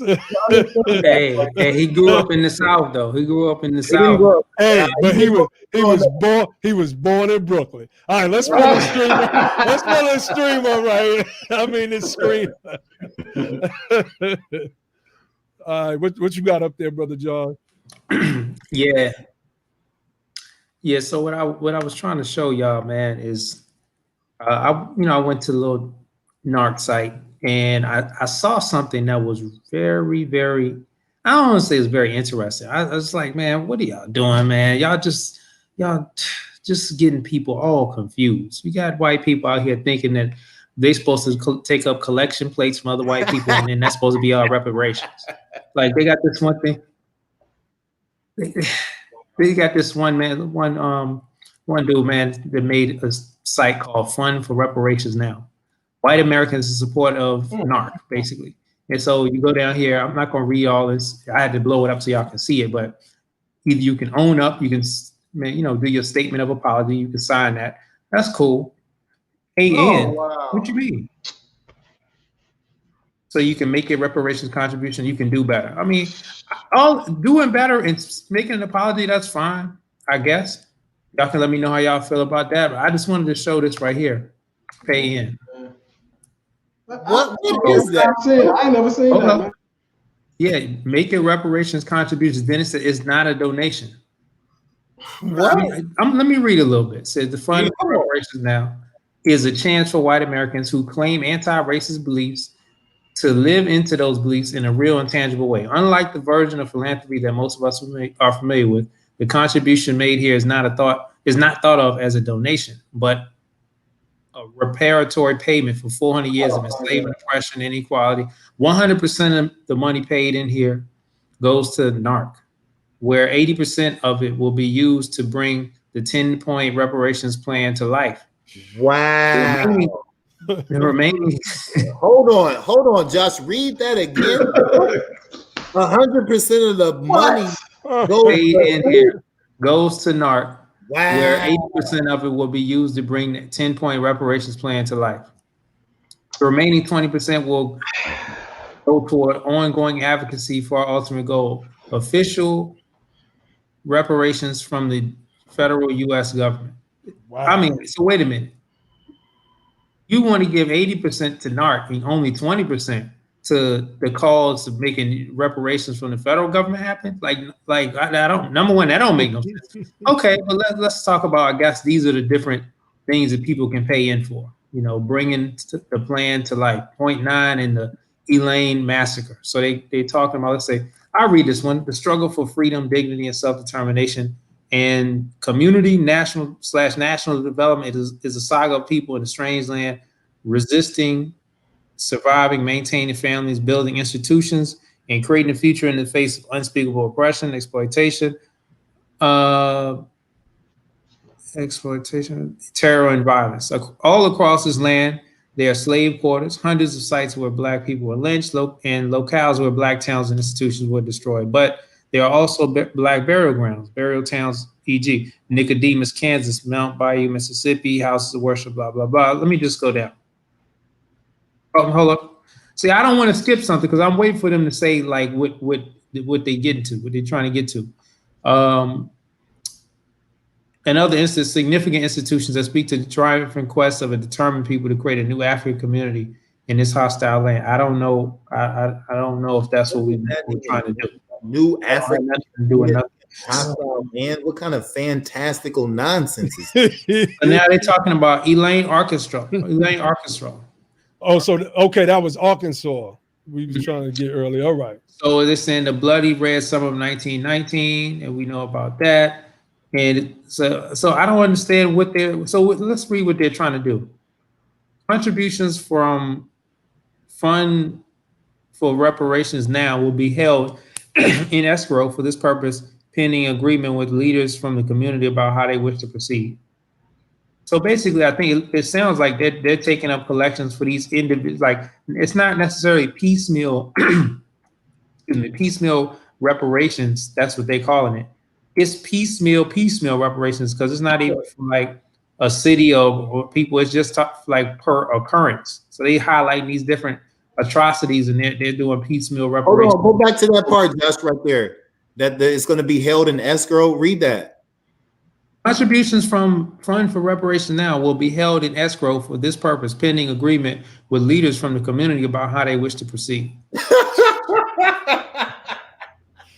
What in the world? Basically, they collect their money and they're gonna hold it in escrow to see how the people in those communities want to, what they want to do with the money. They holding nothing in this escrow. Wow. Yo, I ain't never seen that before. if the money is Wait, Josh always popping up with some old stuff out of the blue way. Never seen, just blowing everything out of proportion. Be quiet for most of the show. Then towards the program, then towards the end, like when he did that Japanese reparations piece, I was sitting there with my jaw on my desk, like what? Like what is that? That's my first time seeing that, Josh. Yeah, but this is wild, man. It's wild. Say, look, and they got the link. Make your contribution. Make your reparations contribution. Donation. Why not just take care of your own? Why not just take care of your own family? Why do you got to do that? just use the money for your household. I don't understand. That's wild. This is wild.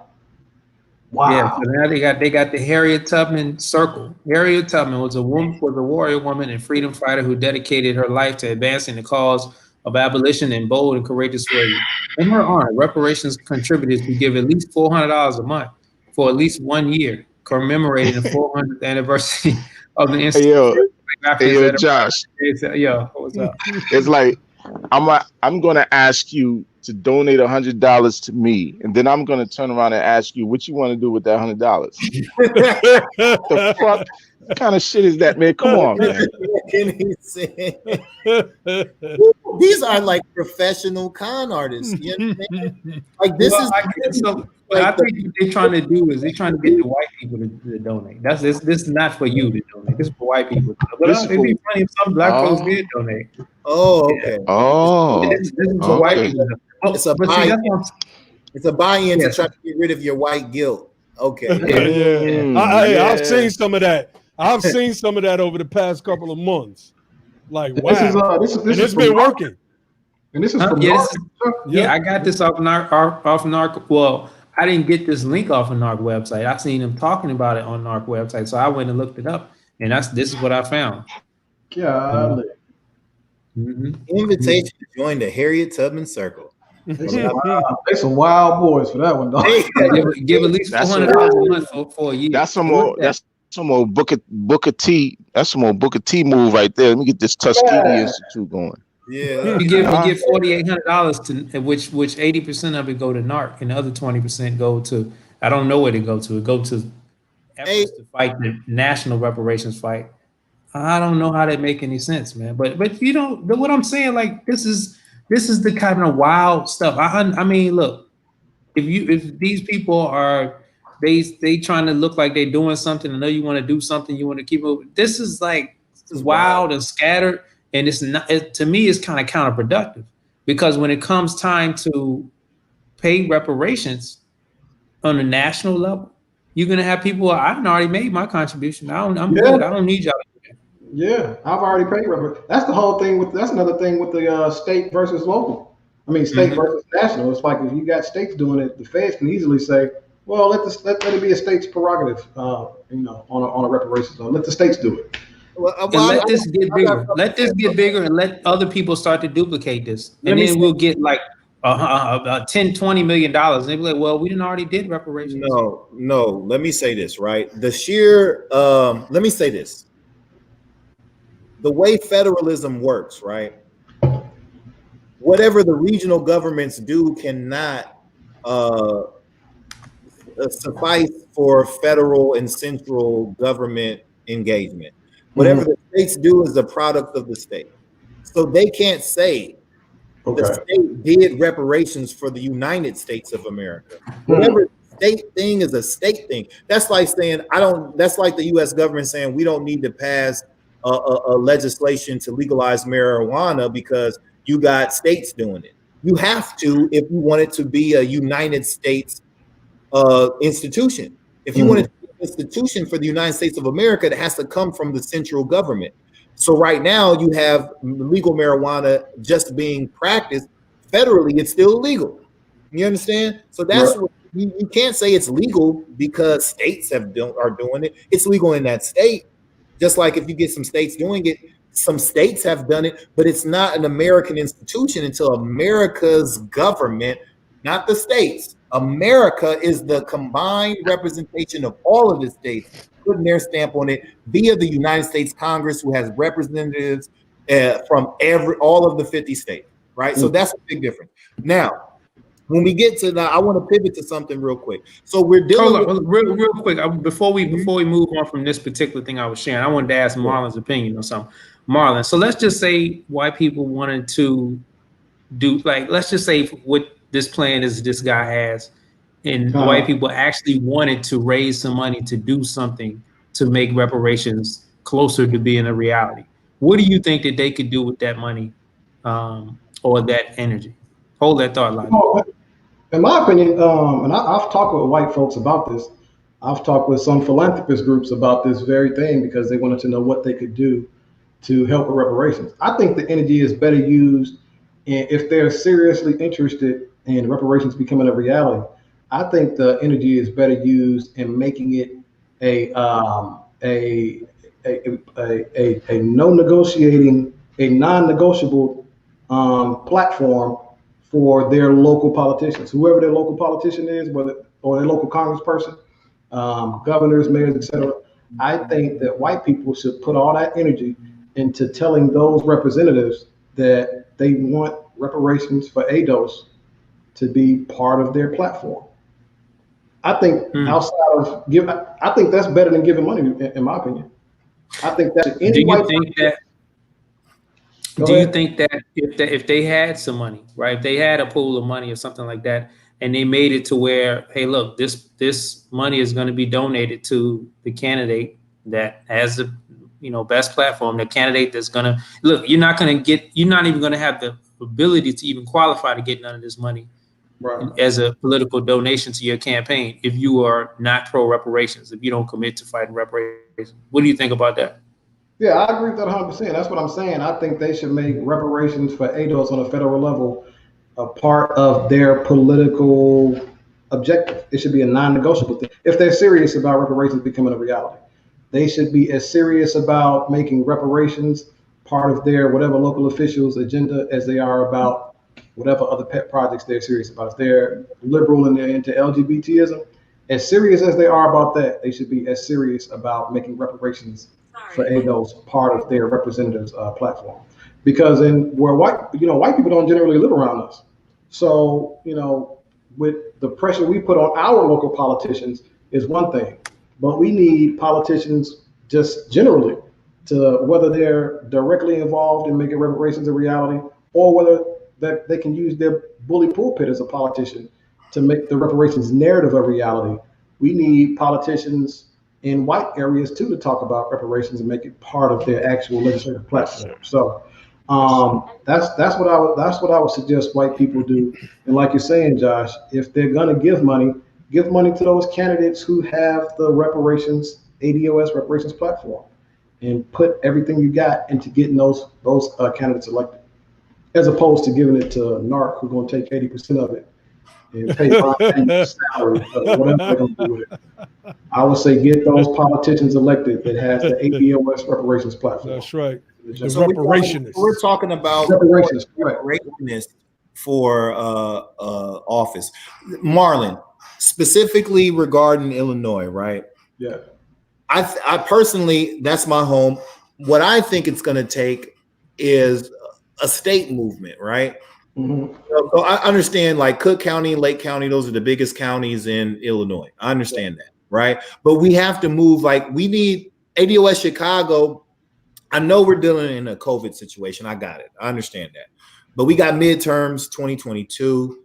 I want to know, like, does ADOS Chicago intend and have plans on spreading this to an ADOS Illinois? I'm talking about going down all the way to Southern Illinois, getting that East St. Louis constituency, going to Peoria, getting Springfield locked down, getting DeKalb, not DeKalb, but getting Danville, Kankakee, Blue Island, all of these places, Alton. You understand what I'm saying? Like anywhere where we had Jacksonville, you know what I mean?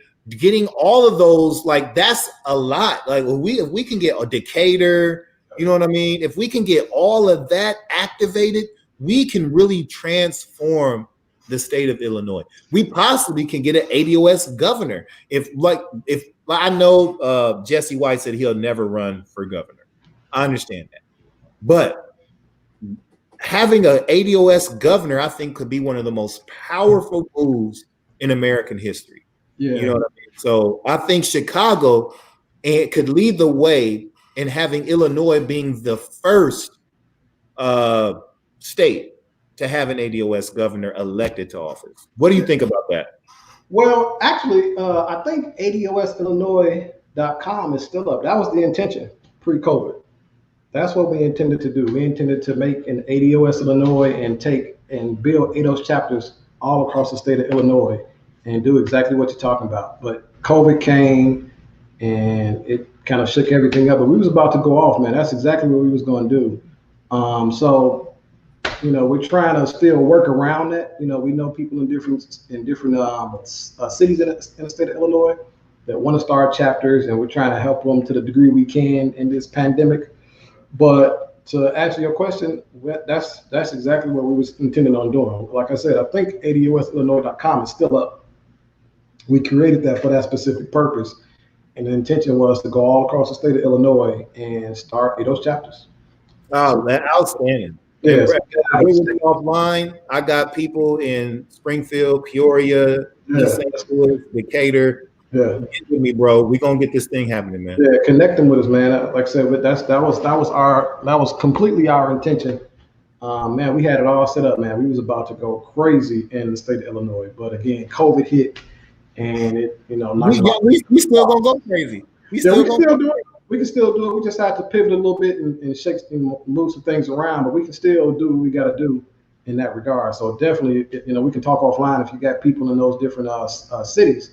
Let's set them up, man, and get them some, you know, get them up the tools they need to start a chapter, and let's go so we can have a statewide voice in the issues we're fighting on the state level. So, yeah, 100%, man, 100%. Definitely. Anybody have any more questions for our brother Marlon, who is on Be the Power tonight, holding it down? We are coming up on an hour and a half more. We usually go about 2 hours anyway, but you know, I don't. Y'all know me. I don't mind going to the 2. But if y'all have any of the questions, brother Ali, you had anything you wanted to share? Nah, bro. I think the brother came and did an outstanding job representing ADOS Chicago. You know, Chicago family. I just think that he doesn't understand the issue with the pizza in terms of, you know, New York, you know, being the best, being, you know, listen.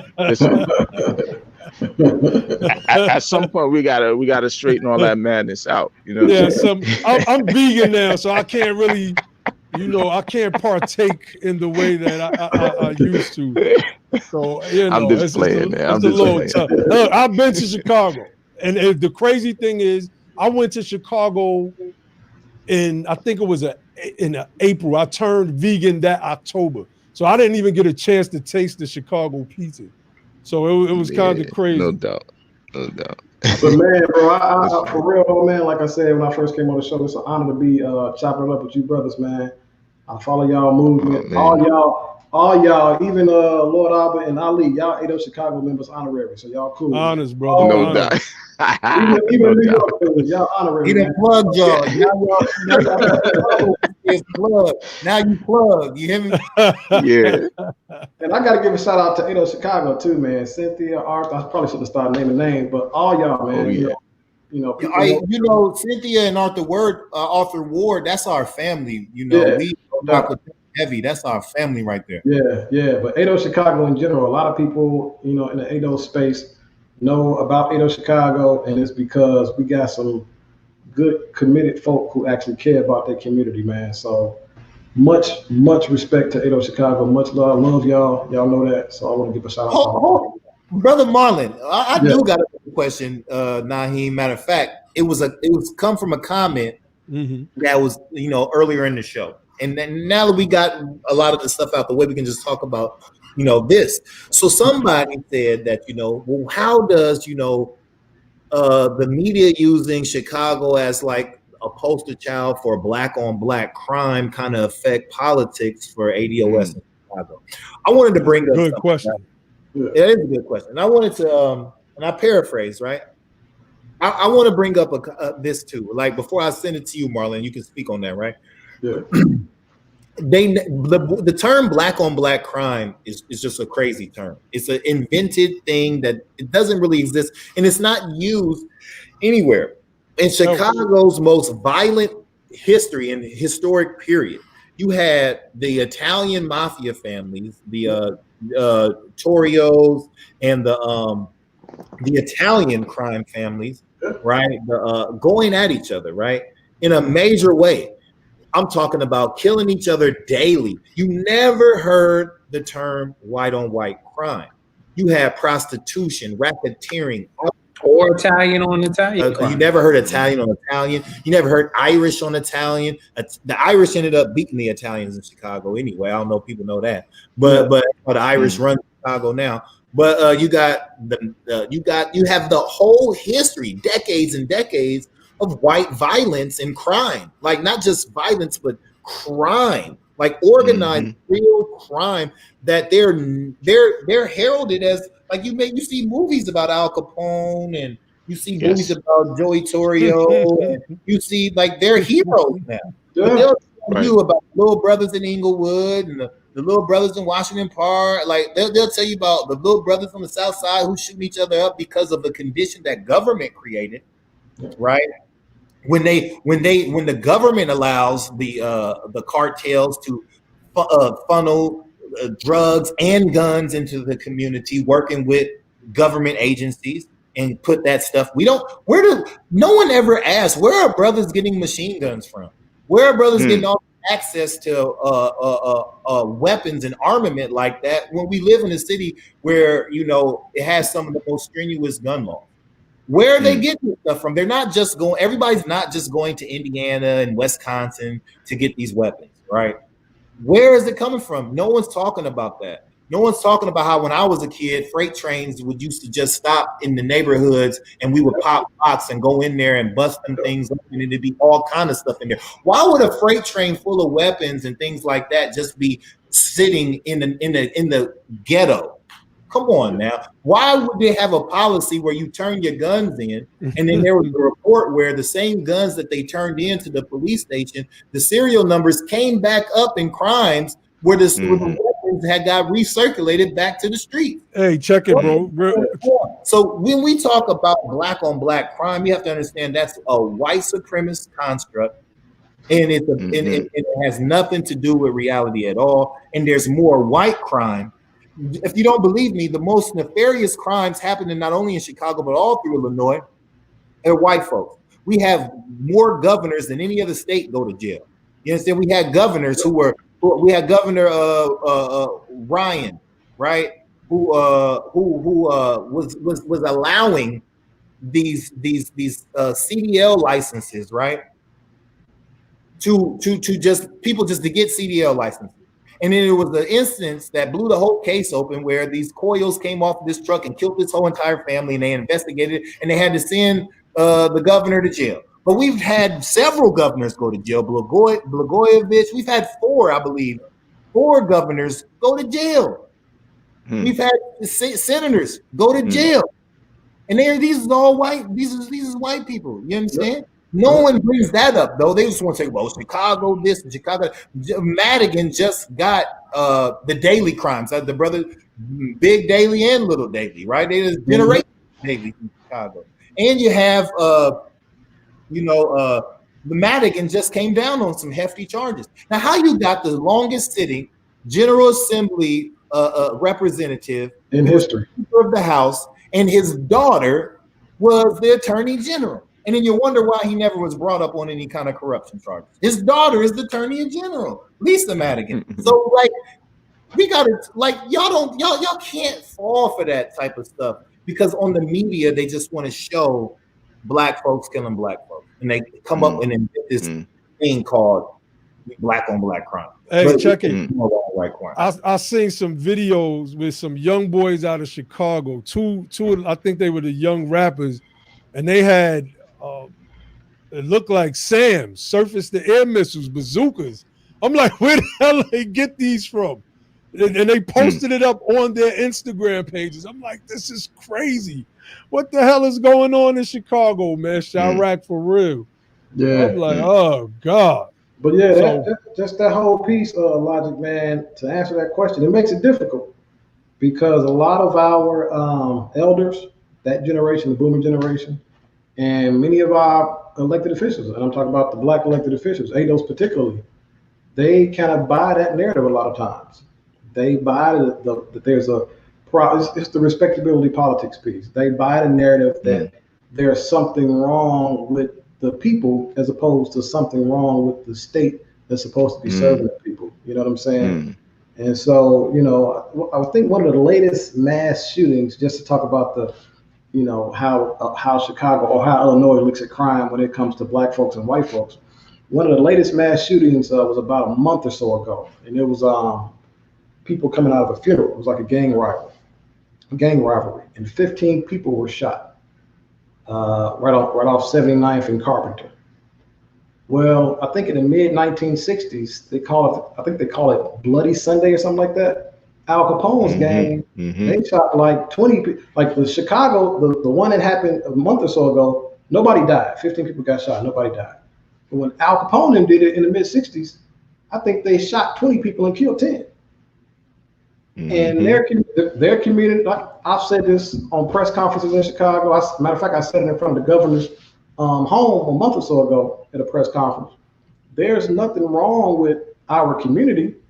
It's just we've never been made fully American. When the Irish were poor in Illinois, they had gang wars and gang fights.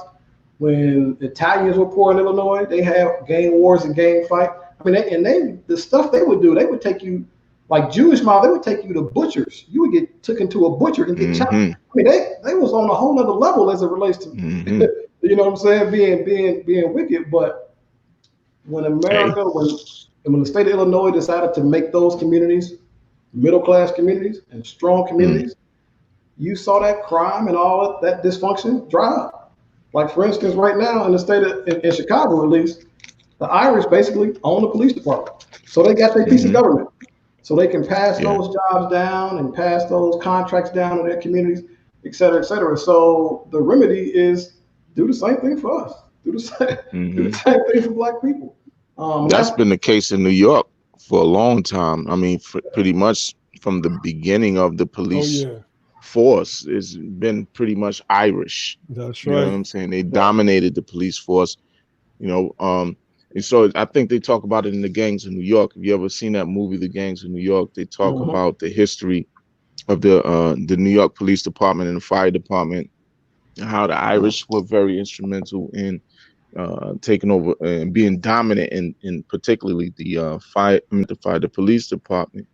You know what I'm saying? But even with the whole, do you remember when John Gotti was running around and making his maneuvers to take over the crime families in New York? And they were for a minute, they were whacking. They called it whacking. They were whacking a lot of people in Manhattan. Like you remember that, Abba? Oh, yeah, I remember that. These dudes was running around broad daylight, whacking people, man, right in Midtown Manhattan and stuff. People sitting in restaurants, all of that, man. But the white race didn't get blamed for all of that. Yo, Ali, did they on the news? Did they call it white on white crime? Nah, they call it the Teflon Don. That's what they call it. They called it mob violence. That's like you said, Logic, right? And now those people are lauded. Those are like heroes in American history. Yeah, or Irish history. Not only are they heroes, their descendants are politicians and lawyers and physicians, and they own business and they control industry in America. Look, John F. Kennedy, one of the most famous presidents in American history, father was a crime syndicate bootlegging gangster. You understand? He did business with Al Capone. He did business with the New York crime families. He did business with the New Jersey crime families on the boardwalk. He was bringing it in. He was an Irishman who was bringing that stuff in. He had connections. And now these people are running the country. Their descendants are running the country in many respects. This is a criminal operation. And every day is another.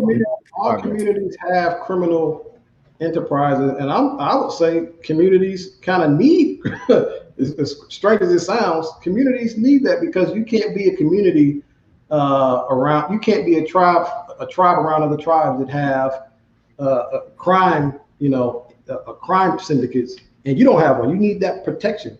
But the problem is everybody else's criminals are allowed to transcend into being politicians, and everybody else's criminal enterprises are allowed to go into legitimate industries and legitimize their money, etc. It's only our criminal element. For some reason, no, that's funny because Nancy Pelosi. come from a crime family background. Yeah. But Mr. OG they took them down with RICO laws and turned those laws on us. That's right. That's right. Like the Larry Hoovers and the Shorty D's, on and on and on. Those guys, if they were white, they'd be, you know, a governor or the head of Bank of America or something. That's the fact. So, but yeah, I mean, that's the ultimate remedy, man. That's what our executive order is about. It's like, cut us in. You got to cut. I mean, if you want to deal with this problem of violence, cut us in like you cut everybody else. That's right. Here's a question from the chat, Brother Marlon. It says, what do black folks in Chicago really think about Obama? Unfortunately, a lot of black folks still crazy about Obama. Oh, yeah. Oh, yeah. I can't pictures of him like he part of the family in the house. I rarely say hate, but I hate that dude, man. Yeah. I can't tell my friend, dude. And he's a transplant. He's not from Chicago. He's a transplant. He ain't right. He's not from there. But yeah, I can't. I mean, when he first ran, you know, we was all excited, and this was, you know, pre-ADOS, obviously. I was excited about it, and you know, but man, that dude is it's unfortunate, man. And again, thank God for Yvette Tone and ADOS, man, because pre this, I mean, just think about how blind we were as a people. I'm thinking about it. The first black president in America was not ADOS. The first black potential VP might not be ADOS. The first black attorney general in America was not ADOS. The first black joint chief of staff in America was not ADOS. The first black the first black female, the first black member of the New Jersey Supreme Court, not ADOS. Right. The first black chair of the Young Democrats, not ADOS. The first black male president of the Harvard Law Review, not ADOS. The first black female president of the Harvard Law Review, not ADOS. I mean, just think about that. Think about how, I mean, erasure. Now, what I just painted is a picture of dominance. This is a picture of dominance. Now, take me to the black country where ADOS is dominant, like foreign black people are dominant here. First black secretary of state. It don't exist. It don't exist. So, you can't go to Haiti and dominate everything in Haiti. You can't go to Jamaica and dominate. You can't go to Africa and the UK and dominate everything. Dude, the respect for those cultures is codified. Like I can't go, if I go to Ghana and start a business, can't even be a citizen. I have to hire the natives. And in many African countries, you have to give the state share in your company, like the largest share in your company as a foreigner. So the respect for those cultures and lineages are codified. Like you don't even have to, even if you want to disrespect them, you can't because it's in their laws. We don't have the privilege or ability to do that here. So we just, you know, we just open up. We're just open for anybody and everybody that's black to come and do what they got to do. And unfortunately, you know, because of pan-Africanism, our elders they've been asleep at the switch, man. They've been asleep at the switch. It's really interesting because it's like that information didn't have the same consequences 30 years ago, 40, 50 years ago. Yeah. Today, running on that ideology has some very, very detrimental consequences because the population percentages jump tremendously. You know, like Pan-Africanism is for ADOS. Pan-Africanism is benign neglect for ADOS. It's a benign neglect policy for ADOS. Because I mean, think about it. You don't have to. They don't have to talk bad about you. You know, they don't have to intentionally try to harm you. They don't have to be obvious.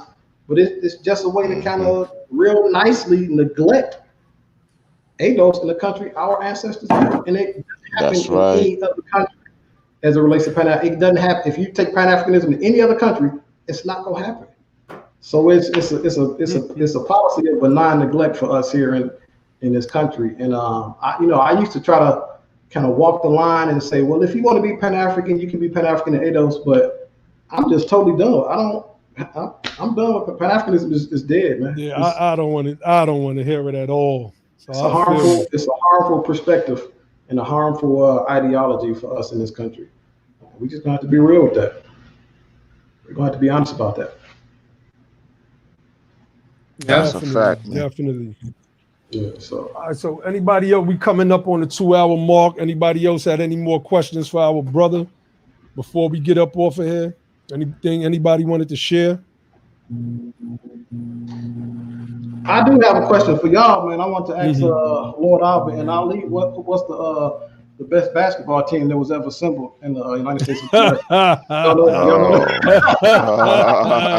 I was wondering if y'all know what that was. All right, man.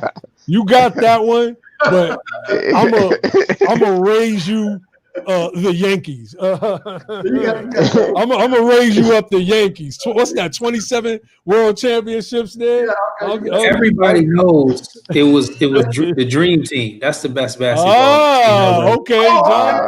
Josh came. Yeah, 1992 dream team. Not the 96 Bulls. They would have caught that out. Who ran that team? Huh? Who ran that team? A collective of Who ran the NBA team? stars. There was no Chuck Daly. Chuck Daly, the coach of the Pistons. Chuck Daly? Chuck Daly, the coach of the Pistons. All right, okay, I see. You tweaking. You tweaking, okay. Because somebody was supposed to be on that team, but because of what somebody said, they couldn't even be on the team. And that was one man and all that power from Chicago coming. But you know he denied that. He's from Brooklyn. Why I thought he was from Brooklyn. He did not. Yeah. Well, he was born. Jordan grew up. He was born in the South, but he blew up in Chicago. He was born in Brooklyn. Nobody cared. Raised in the South. He grew up. And blew up in Chicago. He grew up in the South, but he blew up in Chicago. He found his power in Chicago. His greatness was in Chicago. So he got that's a good triangle though when you look at it. Born in New York, raised in North Carolina, and reached your pinnacle in Chicago. When you look at ADOS, man, we are just different. Yeah. We are different than all of our brothers in the diaspora, and I believe that a lot of that is due to the fact that we are an amalgam of various different tribes, even with a little pinch of European slave master in us, right? I don't know how much that adds to or take away from. I'm not going to go there right now, a little pinch of that, right? But we are just unique. You know, I bring that analogy up all the time, or the comparison, I should say, when I think about boxing and I look at certain boxers from other places, whether it's the continent of Africa, whether it's Haitian boxers, etc. And I'll be like, they just don't move the way that we move. We just have a unique movement when we're in the ring. It's just this fluid flow. And that's just that ADOS uniqueness. And, you know, all over this country, from New York to Chicago to Atlanta, Detroit, Houston, Dallas, I mean, all points in between, St. Louis, Los Angeles, Compton, all the way up in Oakland to this ADOS cities up in Oregon, et cetera, et cetera. I mean, we special, family. And when we get this political thing figured out, when we could stop these basketball players and entertainers from getting sucked into our kind of people crowd, the gatekeepers, the boule types, man, it's on and popping. But right now, our job ain't to convince them. Our job is to convince the people who are on the streets, because that's where our votes are, period. So we're going to always keep pushing to do that job. Let me make an announcement. Sister Tamara Shirley Johnson will be on Be the Power this upcoming Thursday. We're going to have a powerful discussion with our first ADOS U.S. Senate candidate. And, you know, that, like I said, that's going to be a powerful discussion. And, you know, we're going to go over some things about the Atlanta landscape insofar as the political field, and get it from a different perspective, right? Because a lot of our engagement is local. You know, we had Brother Ja'Cory on.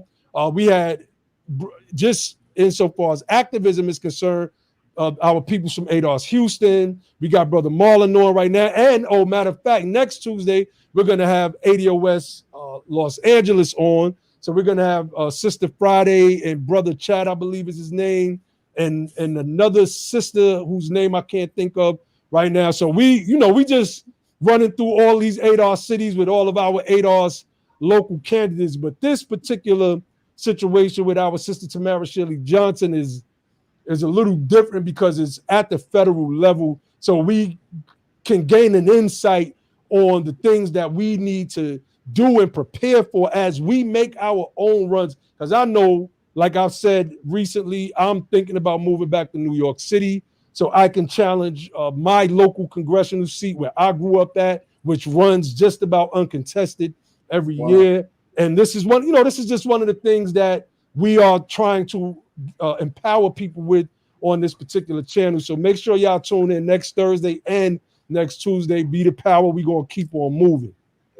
I got a couple of announcements too, if I could. Oh, definitely, brother. Absolutely.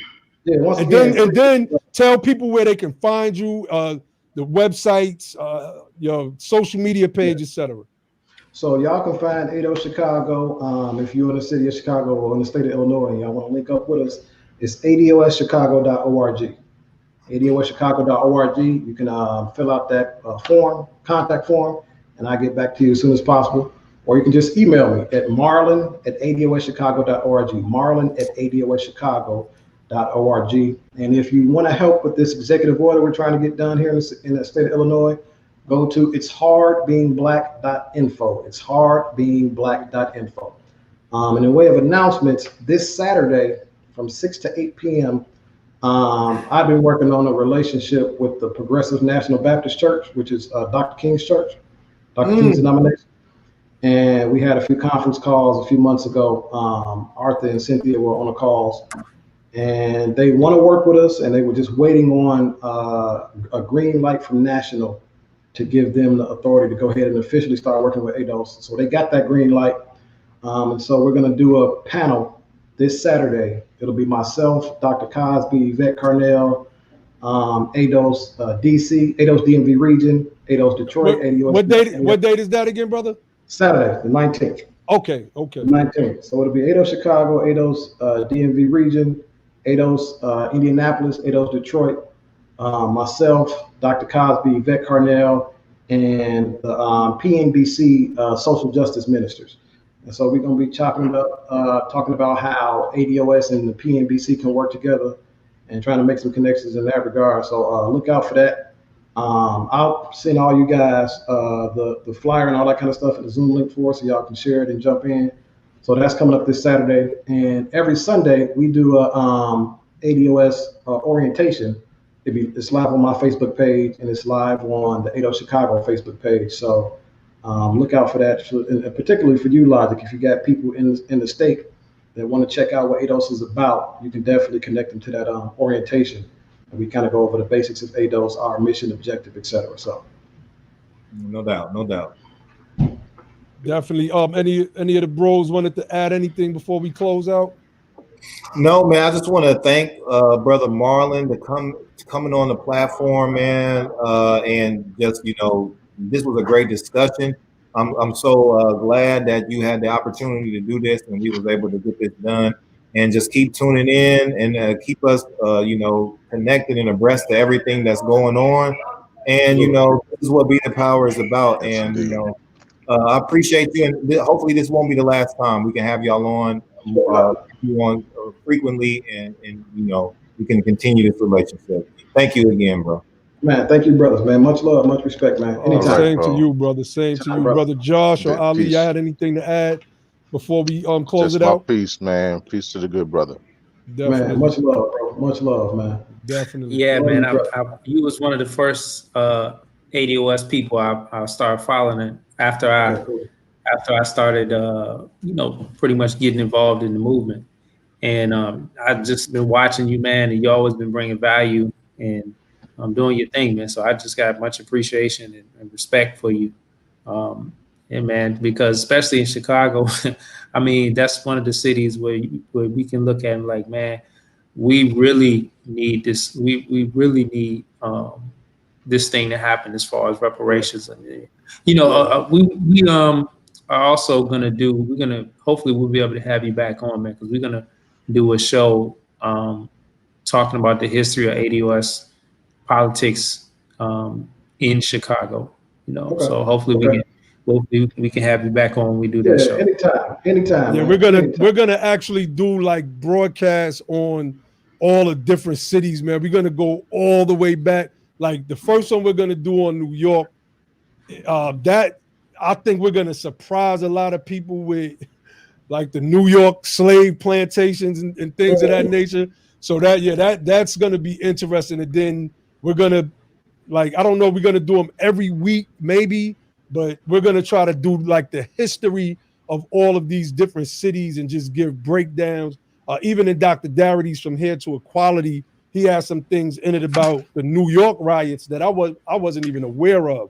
So I can't wait for those to pop off. So we definitely want to have representatives from, you know, ADOS, whatever city that we focus on those particular discussions.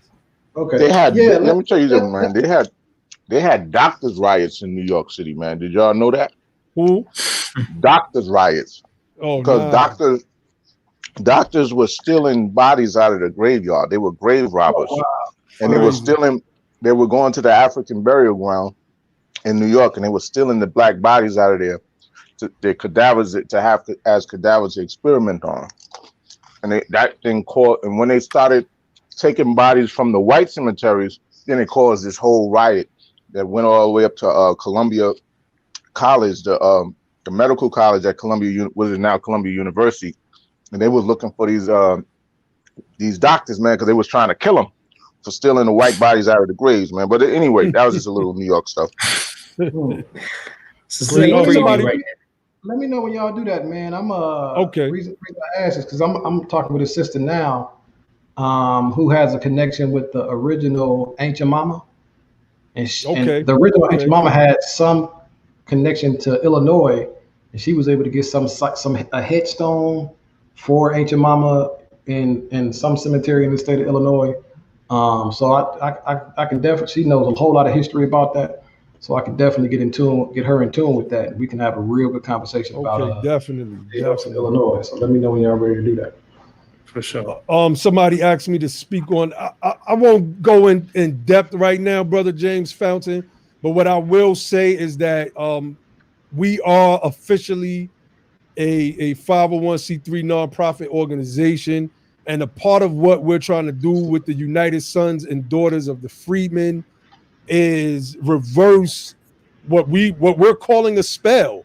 If you think about it, you know, watching that Lovecraft Country has kind of put me and the team in a different mindset of looking at things in a magical kind of sense.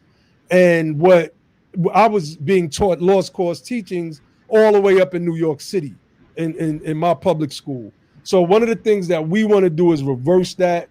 I believe that was Josh earlier came up with what was going on. Was it your sister's daughter's school or? No, it's my niece. My sister texted me earlier today about my niece. Let me read y'all the text real quick. Yeah, just real quick, y'all. Y'all gotta hear this. Yeah, I gotta read it. Yeah, my sister texted me. She said, I'm not gonna say my niece's name, but it said they just showed her a video at school that said Lincoln freed the slaves because he knew it was the right thing to do. And the bus driver told Rosa Parks to give up her seat to a light-skinned man, and that only light-skinned people could ride the front of buses. What? This is what they taught. What state you in, bro? What state you in? I'm in Virginia, man. God, so think about that. Like, you know, we light-skinned folks. My mother light-skinned, my sister's light-skinned, my niece is light-skinned. And now imagine around looking at y'all like y'all crazy. Like we was the oppressor. He one of them. Like, what? Y'all better change that back to pale skin. Straight up.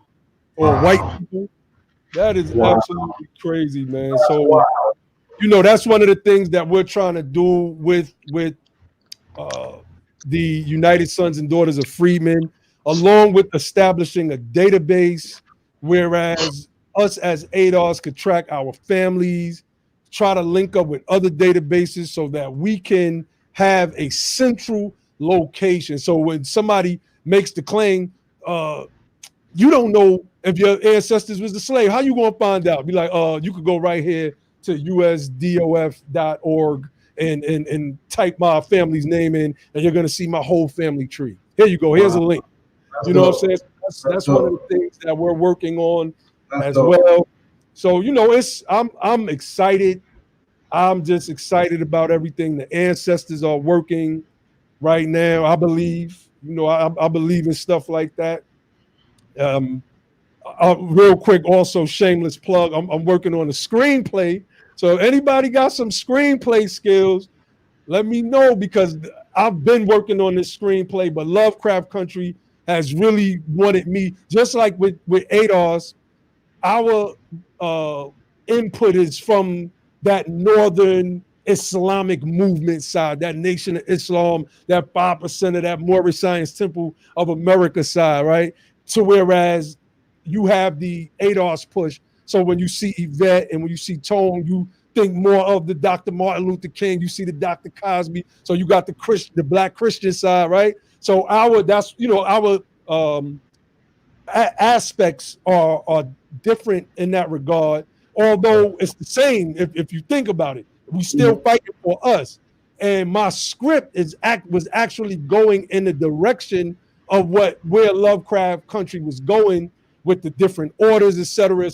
I mean, if I had to say so myself, it's fire. It's fire. And I'm a very harsh critique of my own stuff. I didn't even like listening to my own lyrics, and people thought I was going to be like Nas and Jay-Z growing up in my hood. So that's how much of a critic I was of my own stuff. So anybody got some playwriting skills, get at me. LordAbba@gmail.com. Hit me up on Facebook, Naheem Wayel, Lord Abba Naheem on Instagram, on Twitter @RealMore. I want to thank my brother Marlon Watson for coming through ADOS Chicago. Like Josh said, he's another one of the brothers that I linked with very early in the movement and followed on Twitter and on Facebook, etc. And it's just been nothing but a great connection ever since. So I'm honored to have you on tonight, brother. And hey, let's continue doing this thing. I'll leave with the platform's motto, and that is, don't just fight the power, become the power. And then, and only then, will you have the power to make a change. With that, I say peace.